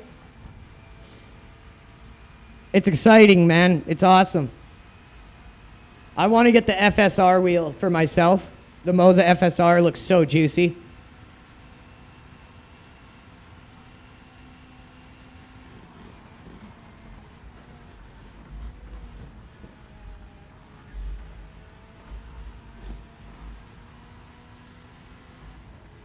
Damn, we lost some time going through there. That would have been a really good bus stop. We were on a really good lap. But yeah, if you can hold off to get a sequential shifter, I would definitely recommend doing that. That's all I can say though. But for a round wheel, it's going to benefit all the kind of classic cars you drive. If you ever want to do NASCAR, it's better there. Lots of benefits to having a round wheel. But then for like a truck simulator type game, I think they have big proper like truck wheels. I'm pretty sure Moza has a proper truck simulator type wheel. Like a big rig wheel is what I'm trying to say. I have obviously no experience with that because I just don't play truck simulators. Oh, you've looked at the FSR? Yeah, it looks so juicy, dude.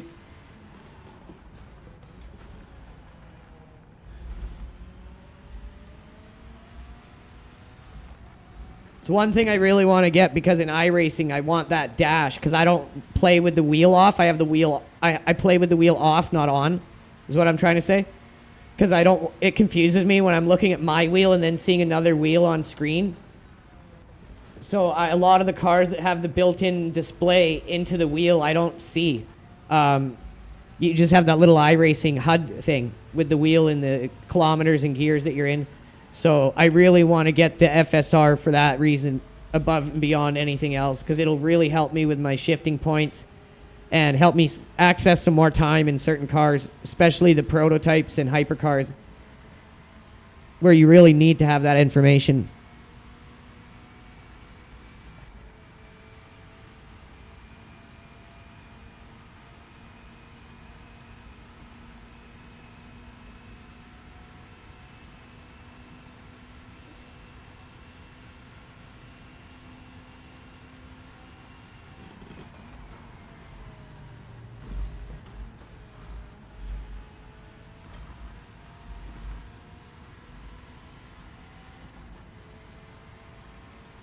That was a bit better. Still not going to put us any closer to 6th. We're going to need a better than a 212 flat. So I just don't know if we have the pace here. We'll see.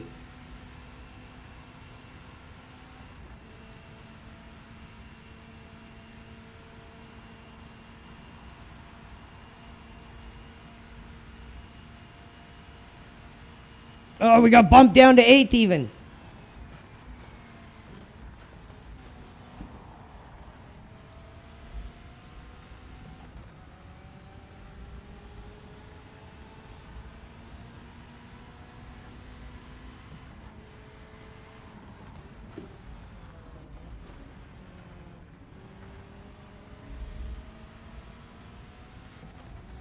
Need to have a good lap here.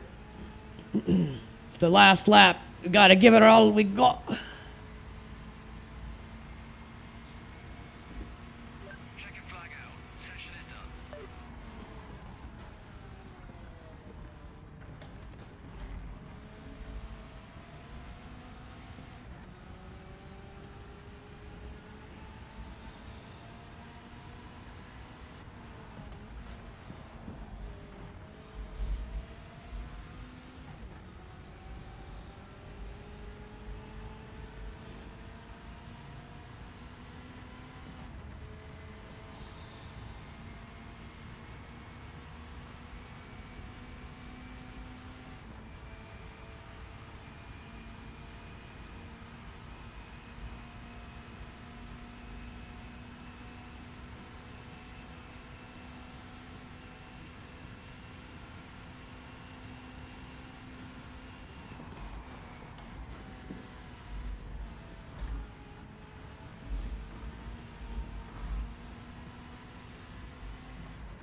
This could jump us up a spot or two, I believe, sir.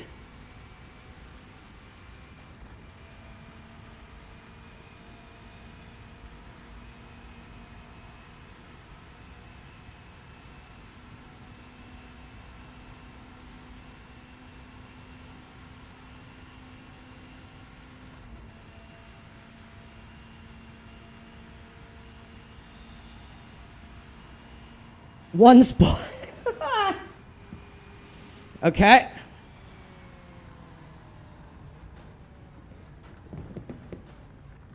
Our pace just might be slightly lacking here a bit there, sir. Here's what it is. We'll have some traffic in front of us to start the race. Is what it is. That's right, dude. This kind of is what it is, dude.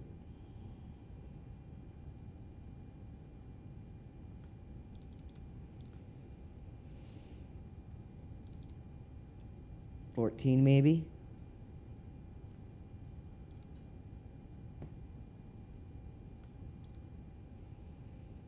Go 15 just to be safe.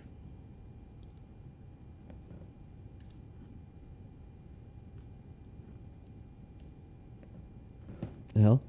Looked like there was a space after the O there.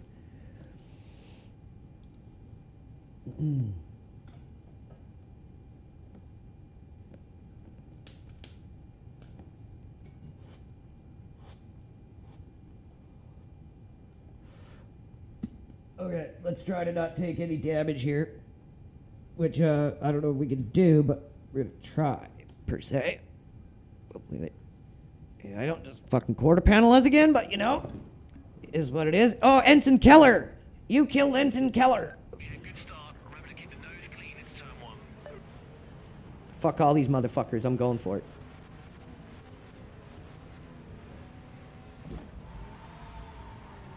Don't go into that lane there, car, sir.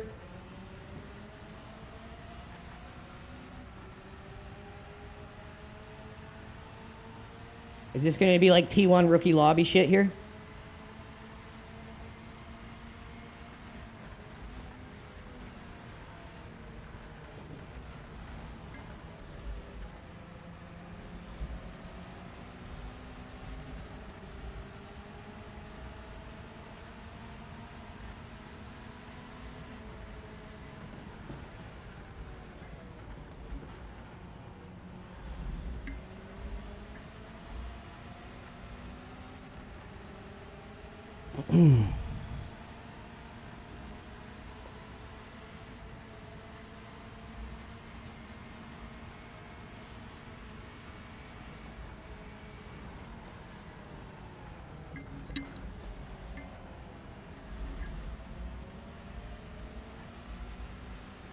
Losing a bit of time on cold tires here.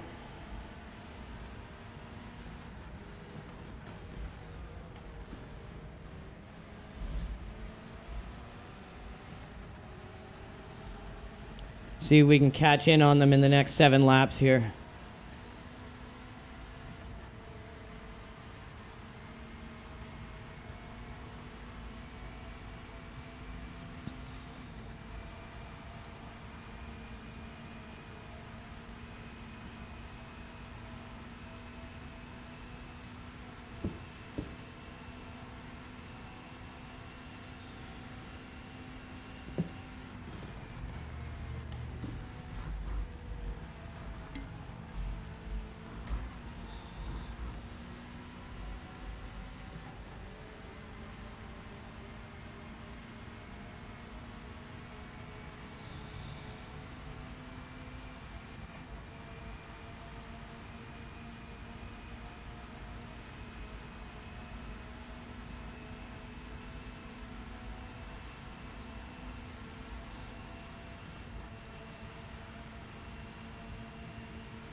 Okay, we didn't die on the first lap. We didn't take damage on the first lap.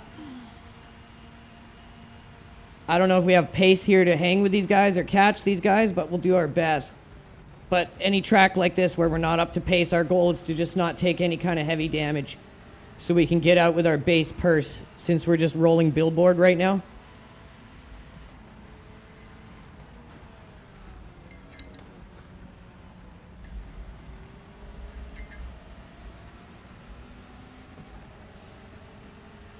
They got each other's draft, which is not helping. Oh, we had the fastest Sector 1.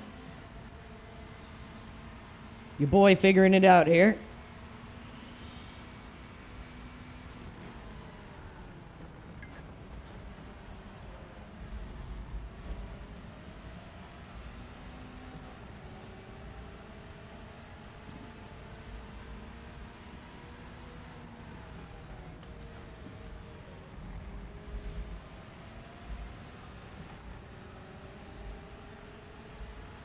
Oh, we're just outside the draft, I think.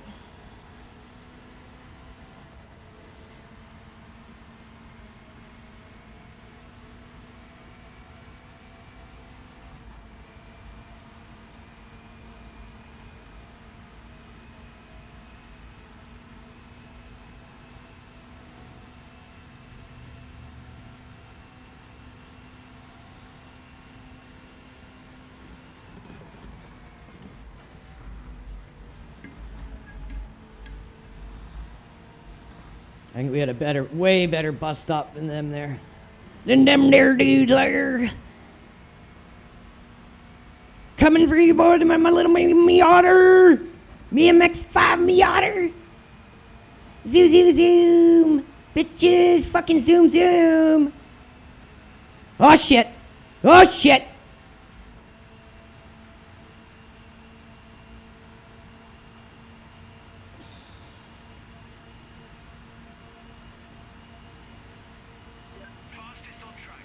Oh, yeah.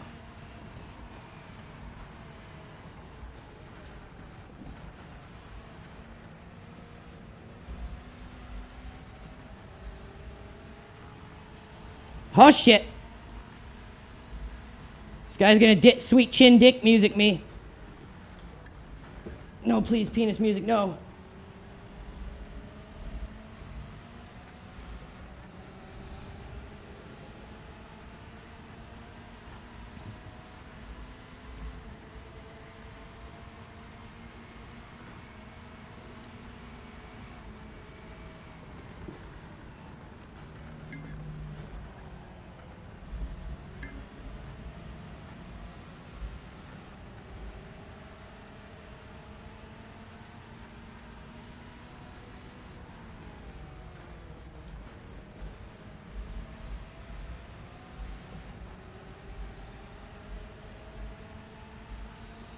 See if we can get another really good exit out the bus stop here.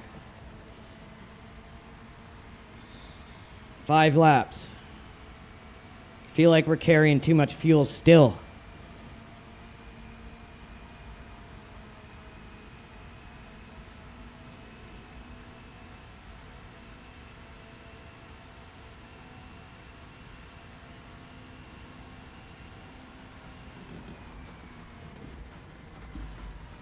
Oh shit! Keep her out the wall, baby. Oh my god. Damn it! God damn it! Sent her way too hard there. Now I don't think we'll catch him. And that's the cool part about this authentic career mode. You can't restart, which is probably frustrating for a lot of people.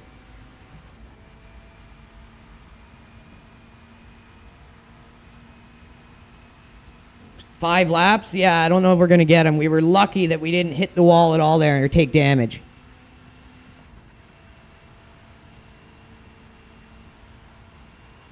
We're going to have the laps of our lives to maybe even get one spot back here.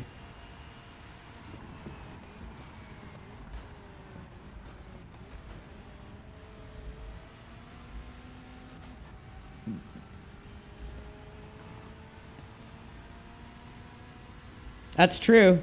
It's realistic. And that's the kind of feature I like. Because it makes you get better, even for online. If Authentic says it's the top lap times of the best online players, and then the drivers' consistency is based off each individual AI driver.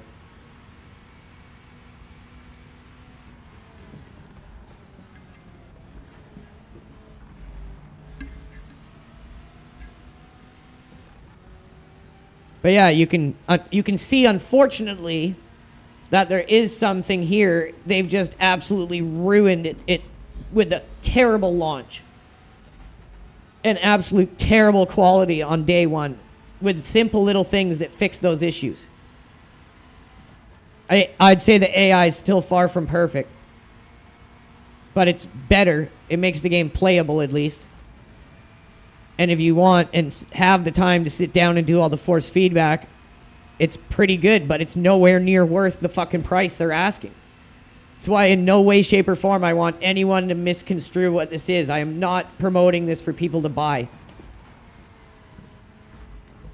I think we downshifted too early to third there. Looking to save too much speed coasting instead of having a gear, instead of having to brake, just using the gear to slow us. It's too greedy, but I'm catching up on these guys a lot faster than I thought I would, so we might have a shot.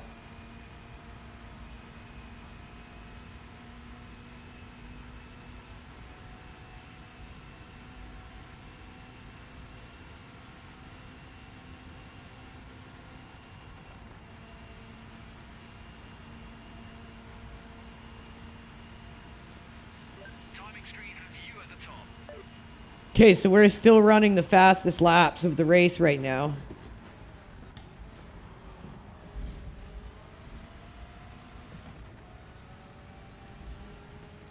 But we've only got 3 laps to go in the white flag, so technically 4 laps.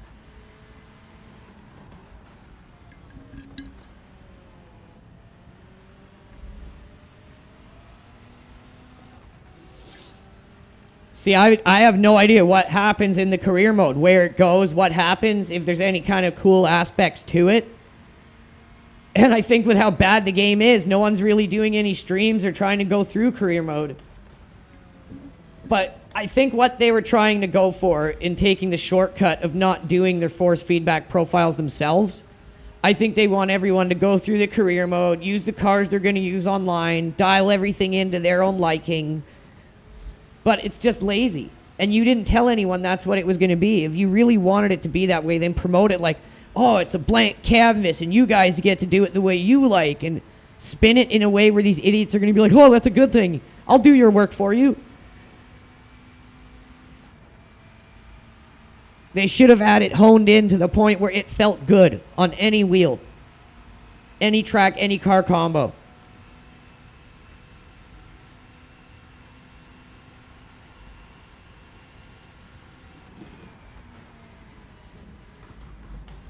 And then you could have been able to like dial it in and hone it into your own liking. But to just have it be as absolute shitty as it was an absolute slap in the face to whatever good is in this game. The driving model is not bad. Okayama or Portland? I like Okayama myself. I haven't driven much on Portland. Okayama I like. I know a lot of people hate that track. I don't mind it at all.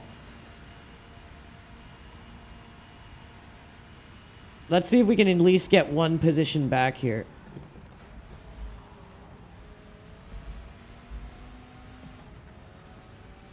We got 2 or 3 laps technically here.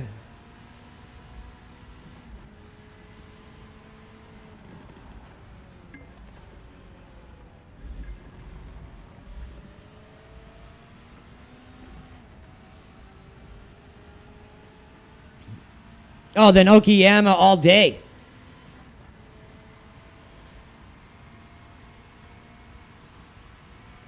Okayama is a very good track, and it's a track that helps you develop a lot of skills you're going to carry into other tracks. It's got a little bit of everything.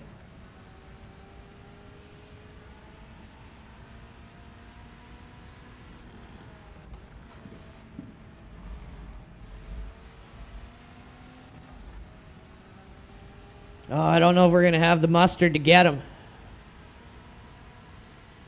At least we didn't take any serious damage, and there is more races in this series we're in right now, so we can maybe end with a decent overall finish and get some money if we make it up on the next few tracks, whatever they are.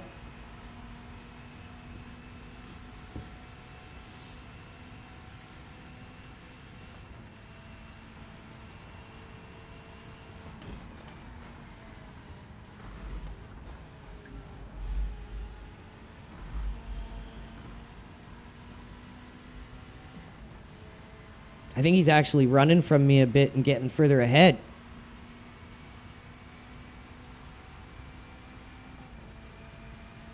Right, Colonel Mustard at Okayama with the M2. Let's go. I'd buy that all day, bro.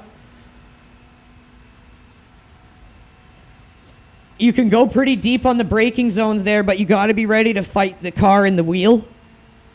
It's hard to lock that car up. The more and more you practice your threshold braking, you can dive that thing in pretty deep. Just remember, it's heavy as fuck. Very dependent on good trail braking to really rotate it properly. So it's a car that will teach you a lot of good fundamentals. It's a really good beginner car. Not just a beginner car, but like good car. I mean, it's good for beginners because it helps them learn a lot of strong fundamentals. But I believe Jojo and his boys run that in the NEC, the Nürburgring 4-hour endurance. Jojo will be able to tell you so much about that car and the best way to drive it and set it up.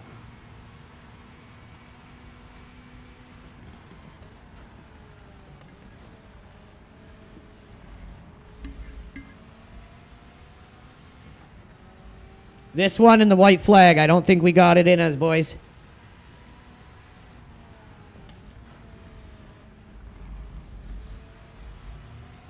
If it wasn't for our mistake, we maybe could have got maybe 5th or 6th. But we got to take it like a man. That was on us.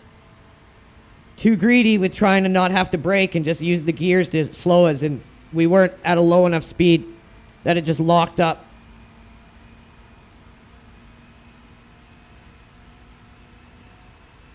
But one thing we are going to learn here is we have only this in one more lap, and we're still carrying almost 6 liters of fuel. So we're going to be able to better refine our fuel for this setup for next time.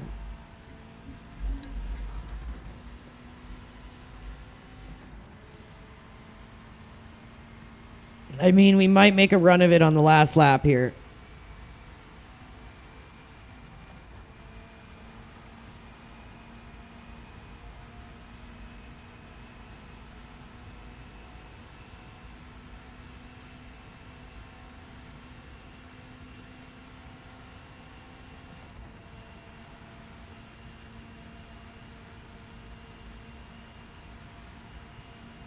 No, I don't think we're going to be able to get them.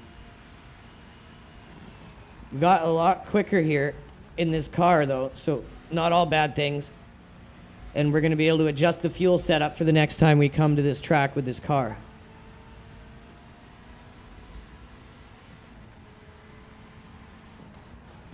I'm just not sure how I'm going to take this career, like where we're going to go after the MX-5s.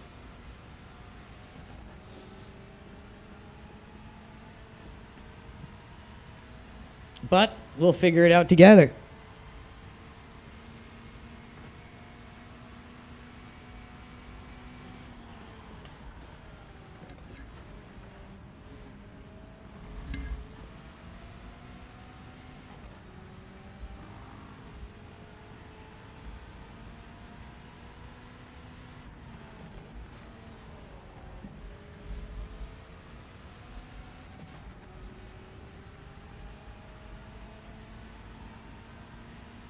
They have such good fixed setups in iRacing, man, it's crazy. And that's what this game should have taken the extra year or two, is to iron out all the bugs, get everything working good, have everyone make their force feedback profiles so it launches with profiles, and have a team come up with good fixed setups for every car. And then you're not wasting all the potential of the game on launch day because it just sucks and people aren't ready and nothing was prepared properly. Ah! Damn it. So it looks like we're going to have to take out about 3 liters of fuel. You will start finding ranked races that are not fixed setups, but if you don't have setups, all you have to do is post an active driver what track and car you need to set up for, and we will get it for you within 12 hours. But the iRacing fixed setups are very, very competitive. And some of the top lap times on Garage 61 for many cars and tracks, excuse me, are done with fixed setups. Good run. We made it to the end, just not quite fast enough today. What does this mean? Oh, I don't fucking know. We only earned $3,000. Oh, we can't go back and change the setup before we leave? That is kind of gay. Okay, at least we made some money, and we shouldn't have taken any damage there. $4, nothing. So even though we bottled it, we gained a bit of money. So we have the Sebring School Circuit. I'm going to quickly twist one. I'll be right back.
All right, we's back. We are back. Okie dokie do. Thank you, everyone who's given us likes and reposts. We really appreciate it, guys. So, Sebring School is up next. This is somewhere at least I know and have pace. So, maybe we can get a little bit points back here, redeem ourselves a little something, something.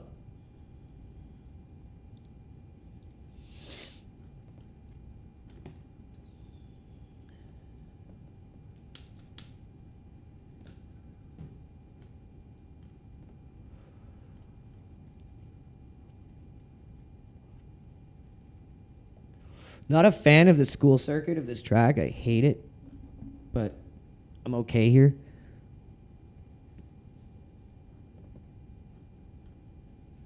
Wait.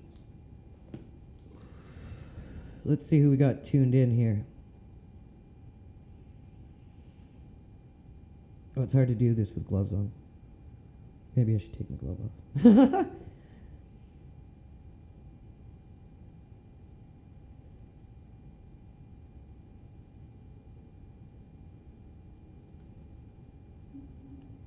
One sec, everyone. Sorry.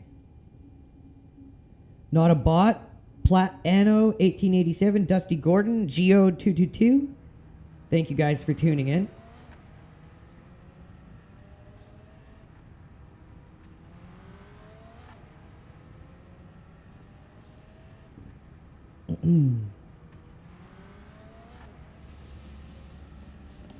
Okay.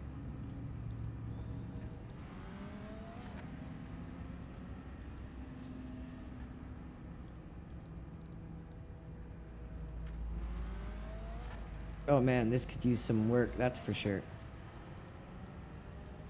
Like, is it loading? This is Sebring one? I think. 23 liters sounds like a lot of fuel, though.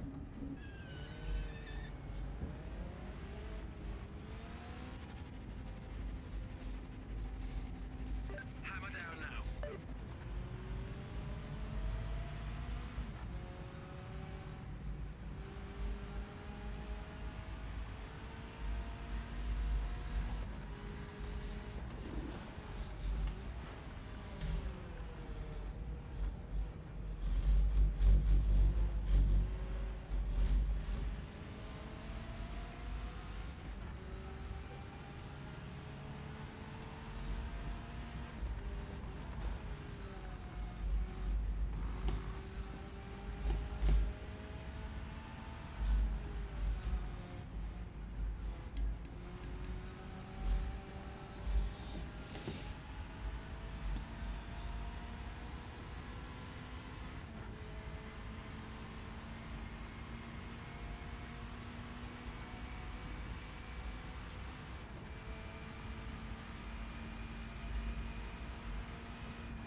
Oh, bumpy, bumpy.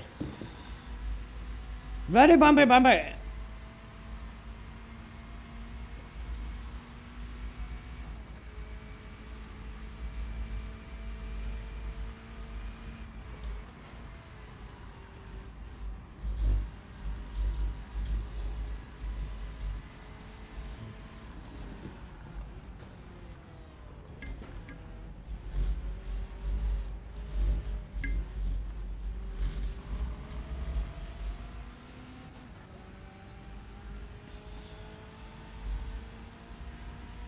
Should be able to get a very good idea of how much fuel we're going to need here.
Fastest car out there at the moment.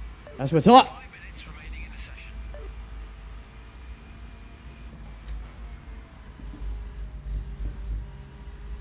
That was a good T1 right there.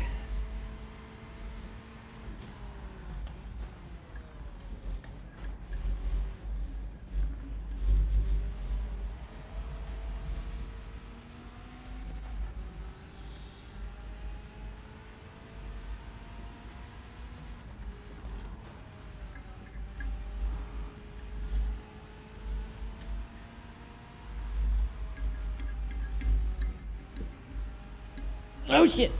Oh shit. We made it. Oh, we just hit 2,000 views. Let's go, guys. I know we haven't been streaming in a while, except for special events, but we're going to be getting back to streaming every day as soon as I get a new cockpit that is more comfortable for long term. And as soon as I get my own PC, which will be very, very soon. The parts are already ordered and it's on its way. So we're good here on pace.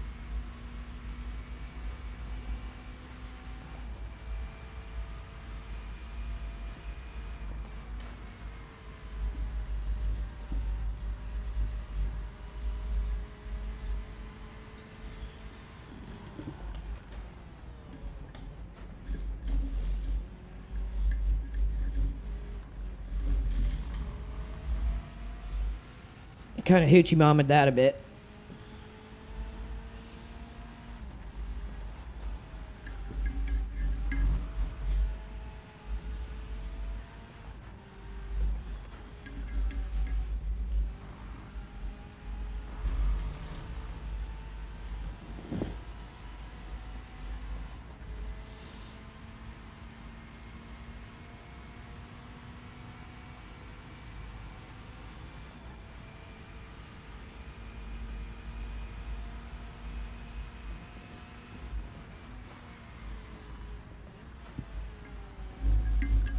Whoa, bumpy, bumpy.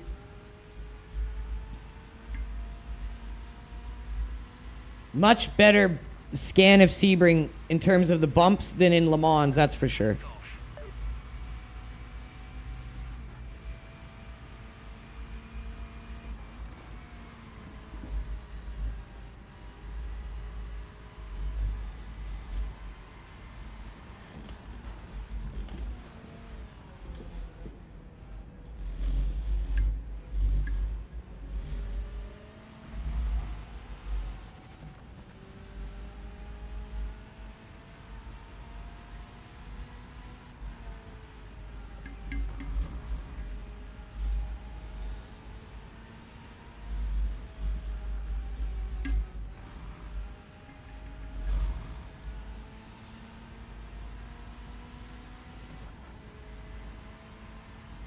Minute left of practice here.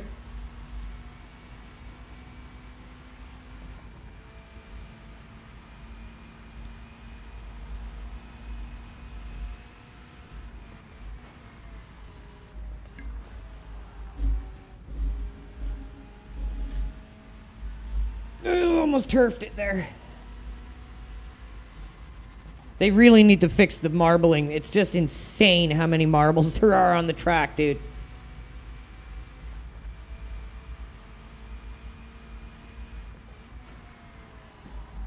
Oh, shit. 1 minute left. Oh, our tires are heating up, and you can feel it. Oh, shit. Downshifted a little too soon there.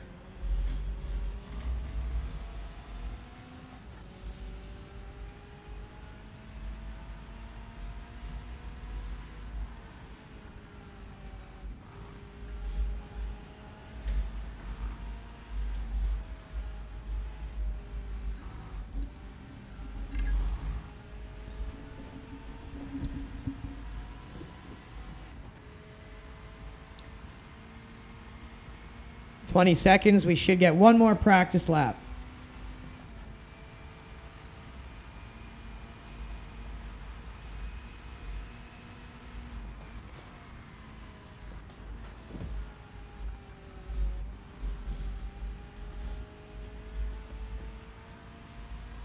This lap, checkered flag. Oh no, Complete. that'll be it. So we had 18 liters left. So we're definitely overfueled because that was going to be lap 7, and then one more would have been 8. And we're still quick because Sebring's just a track that I'm very much up to pace on in any car I drive.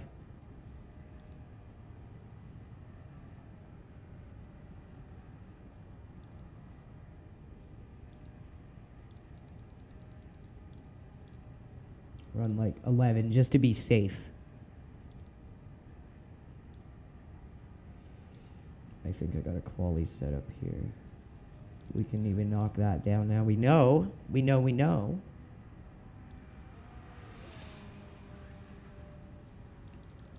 And now we've got the overall gain turned up. There's the force feedback profile for the MX-5 on Sebring that I'm using.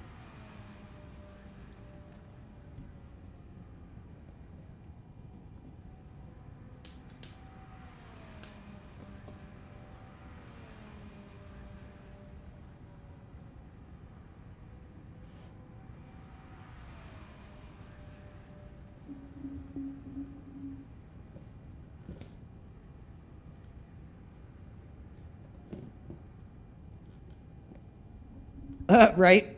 So true. So off tracks or incidents in quali are like a fraction of the damage they do in the race. It doesn't matter much. One tip I always tell everyone, I'm not sure if I've told you this or if you've heard this from us yet, is use up all the time in qualifier.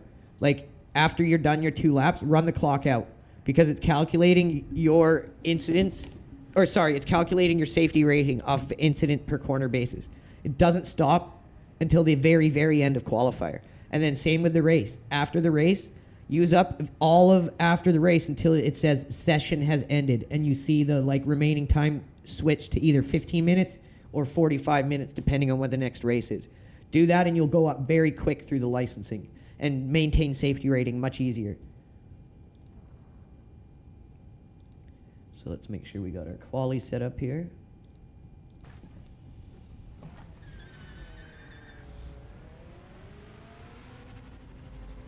On my way, bitch! Hammer down now.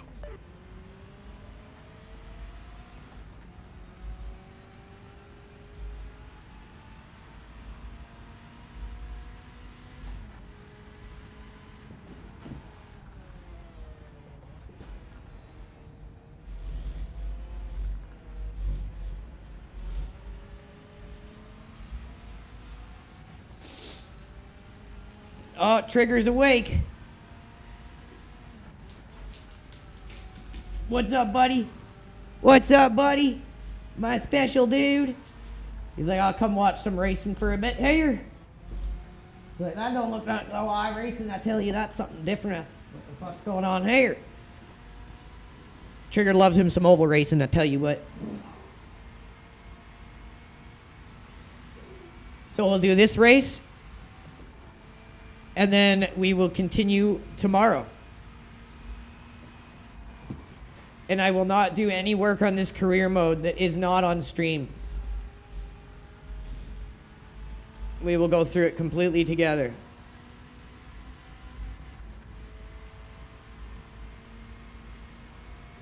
Full focus, full send.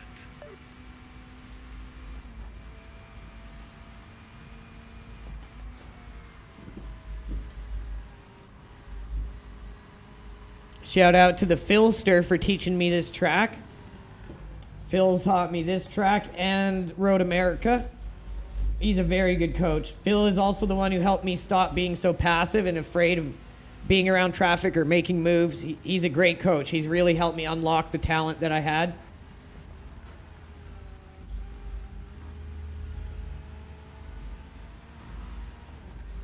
Another good thing to unlock the talent you have is get yourself some MindLab freaking Pro.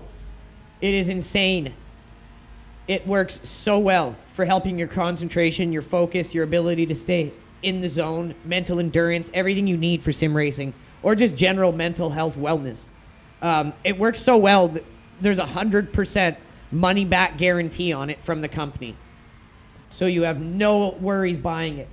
And how well it works, someone buys it off me continually ever since they got it. One of the customers, who is a return purchaser, they buy $500 USD at a time because it works that well.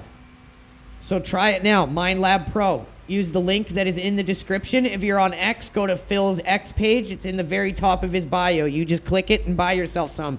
It is amazingly good. We do not race without it. It helps you assimilate tracks way quicker, retain track knowledge, helps your muscle memory just be like so repetitive, and it helps you really make good decisions in like when you have to and there's not much time to think. It helps your brain know exactly what to do and send that signal to your reflexes. It's the best thing for sim racing I could ever recommend for someone. Next, check out SRP Pro. No introduction is needed. Get yourself a set of SRP Pro GTRs or GTSs or a handbrake. Use our code LEGACY. It will get you 5% off your whole order. And there is some really cool stuff coming from SRP Pro that I just can't talk about right now. But if you've ever wondered what it would be like if they started building other sim racing gear, that's all I can say.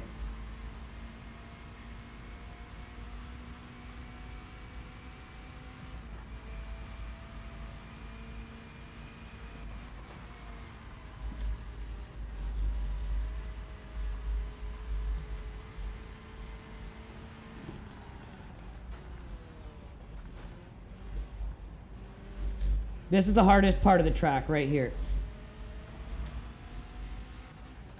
Or of this layout, I should say, sorry.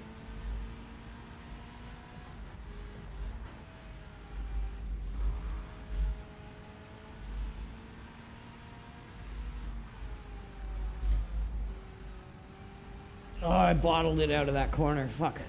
Could have been better. We still have the fastest lap on track right now. 5 minutes left in the session.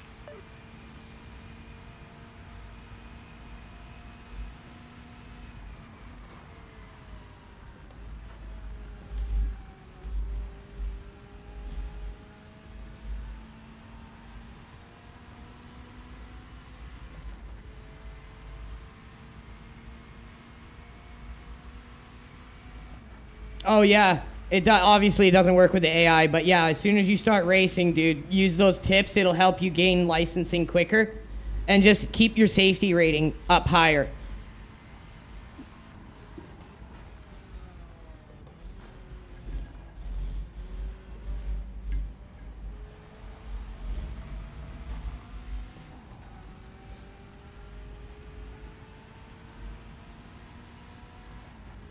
It sucks. I hate it when I'm in iRacing doing a good quali lap and I go off track. It's just like I want to kick myself.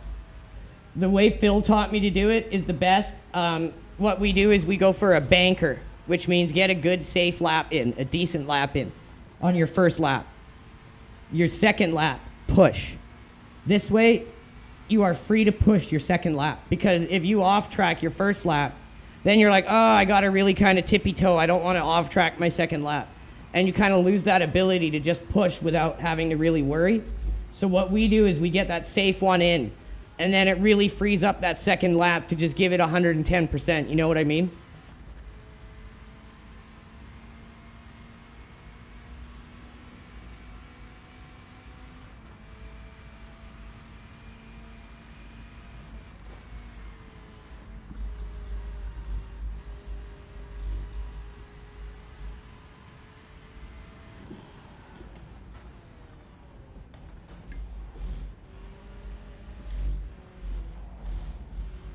Oh, we kind of hoofed it out of there.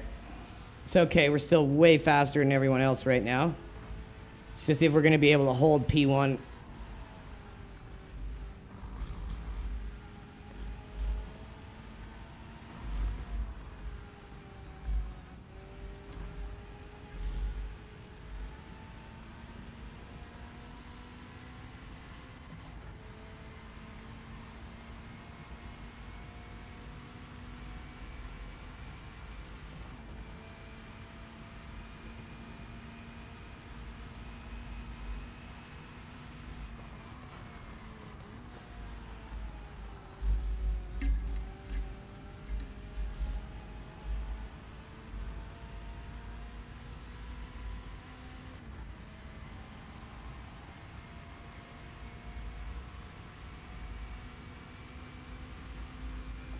Okay, we're almost out of gas, so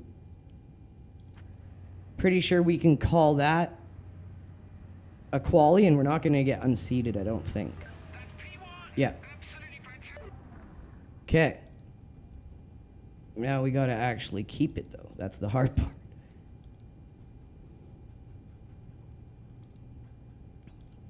Okay, so this is going to be the last race of the day, and then we will be back tomorrow, same time, to keep marching through.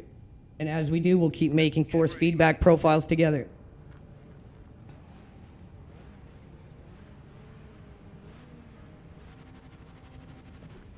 Oh, fuck! Damn it!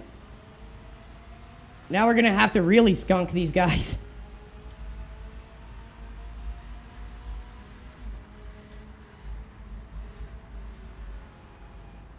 I might be able to do it, though. We might be able to get that big of a gap on some of the cars. Not all of them, but some for sure. It's hard to time it because it doesn't go green. That's the first time I've screwed it up, though. But I think we'll be okay.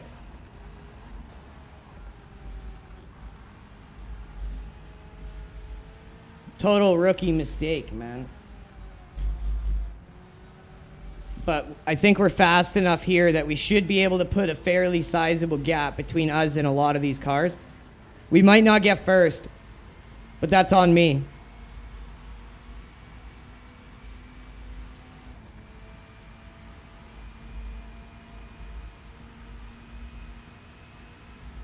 We're just gonna have to drive the best we can and try to just go out of our minds here for every lap and try to our very best to squeeze as much time as we can between us and these cars. So we need 15 seconds or we won't gain a position over a car because that penalty will negate it.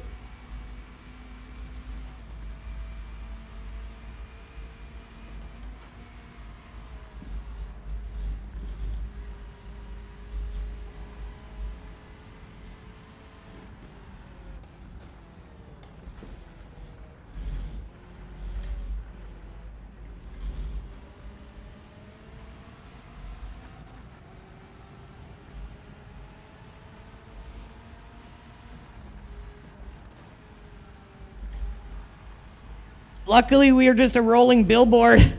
We're gonna get money either way. Just not much. It's just gonna be a slow start to our career.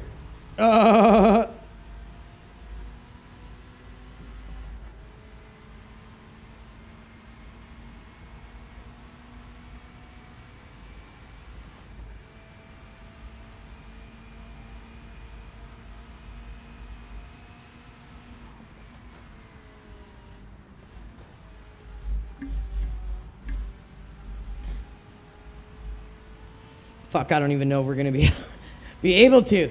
The last guys are only 4 seconds in holding. Flying out there, mate. Nice lap.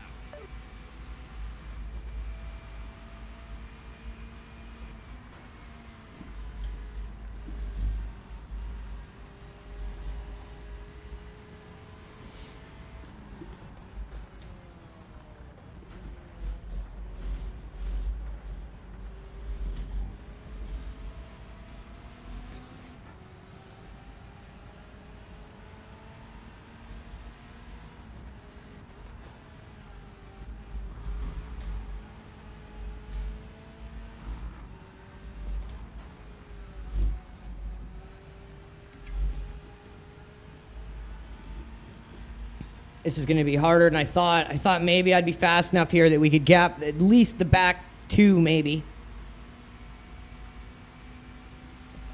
Since we put like a 5-second gap on them in the first lap, I was like, oh, this won't be too bad.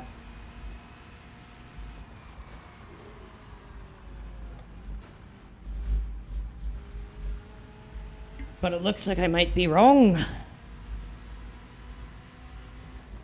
We would have won this race so hard if I didn't fucking blow that start.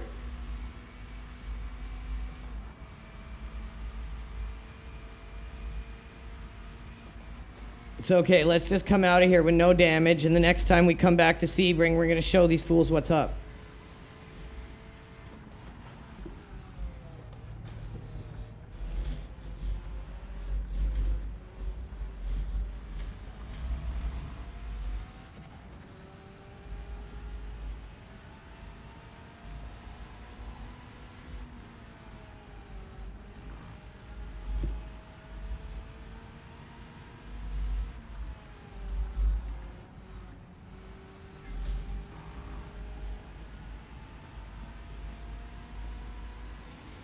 Well, we threw away a first place by being an idiot and jumping the start. We just have to learn for next time. I'd really like them to give us green fucking lights like a regular start, but that was on me just jumping the gun. You want to try to time it for obviously as soon as it goes, but I was just off.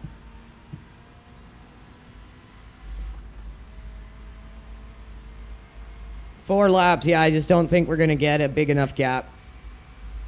We're going to damn well try, though.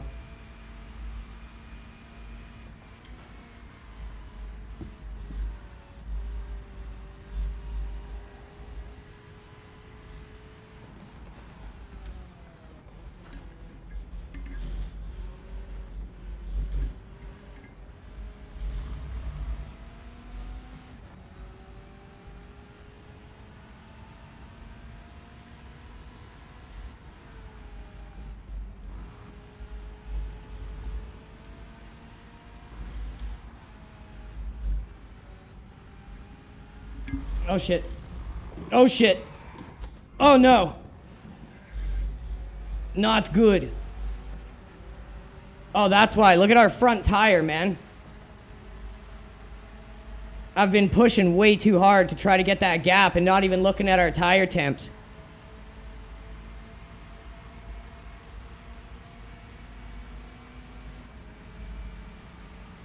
Let's hope that damage wasn't too severe. It was just a little tap. I got the car slowed down mostly.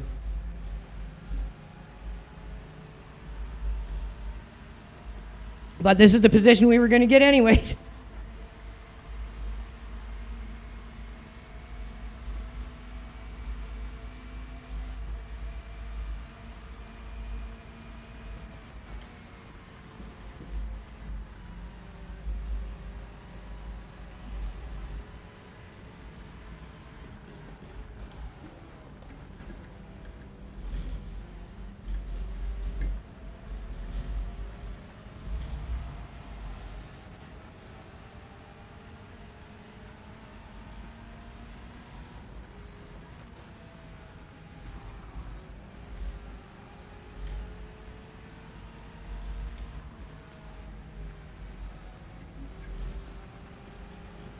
So yeah, overheating your tires. They seem to heat up way too much. I would say the inside tires, like the left tires, are heating up too much. Yeah, exactly, Naughtobot, exactly. Because I was pushing hard, but again, it's just a Miata. They wouldn't be heating that extremely, and it's always those two tires. It's always the inside left tires that are overheating, especially the front.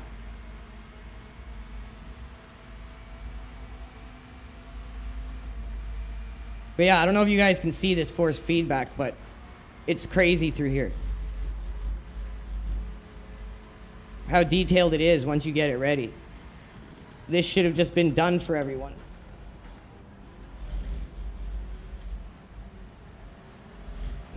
Like if you're releasing a game where none of your force feedback is set for any car, any track, probably a little too early to be releasing it.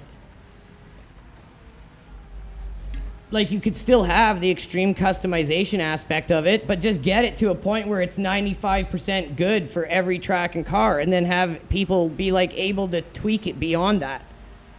But to just give it to them like a blank fucking slate and expect people to know what to do and how to do it is just so dumb.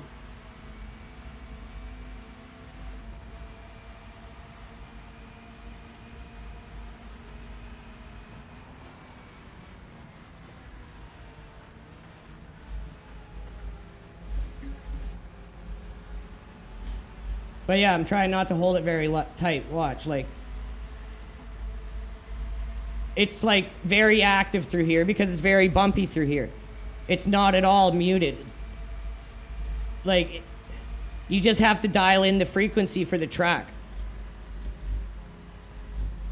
And just use common sense based off of what the bumps are like on the track.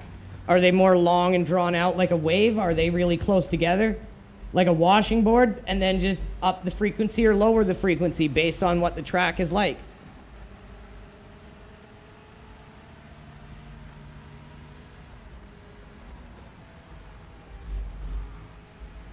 So what happened, everyone, is we blew the start, which cost us a 15-second penalty.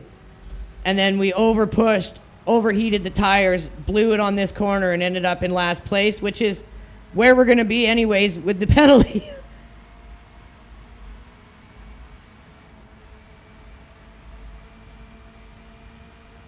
But yeah, I'd say slight adjustment on the tire temps on the inside tires.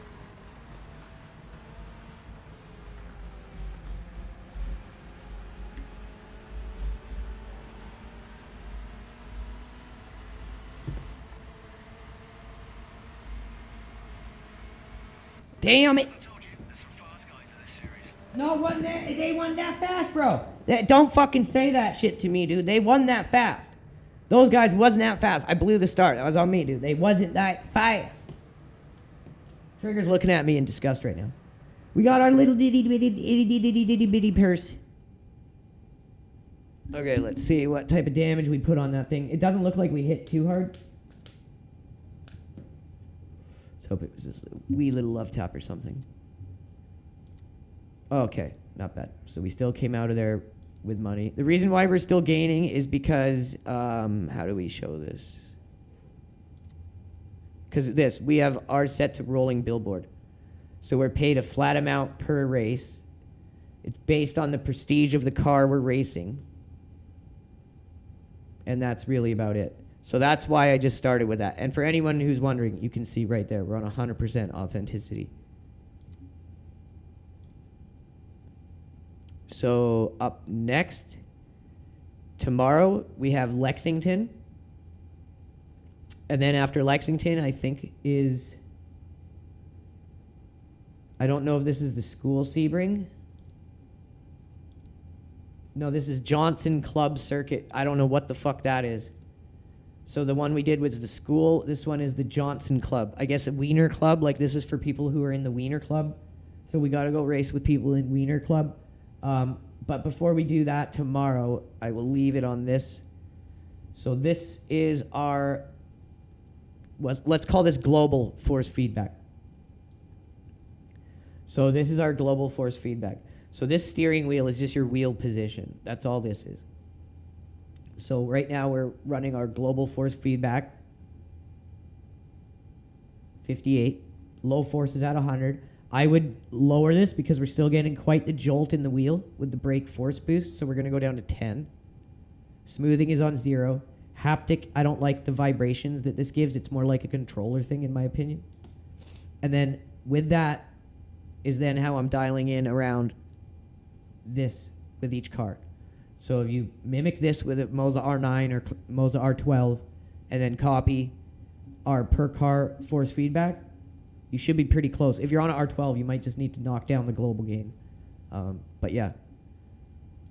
This PC is a Ryzen 7 5800X, 64 gigs of RAM, and a 4060 Ti 8 gigs.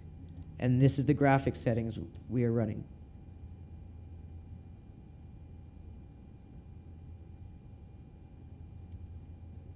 And it is on full 4K. All right, everyone. So we will be back tomorrow with some more career mode. Some more force feedback profiles. And we're just going to see where the game goes. As of right now, do not buy the game. Do not buy this game. People who have bought it, I hope this helps you enjoy it a little more. Because, yeah, the driving model, the force feedback, feels very good. It's just a shame they didn't do it properly for us. But I guess until then, we're going to have to do it ourselves. And I hope this series just helps people who already own the game figure out that aspect. So I will see you guys tomorrow. We'll be back then. Take care. Peace.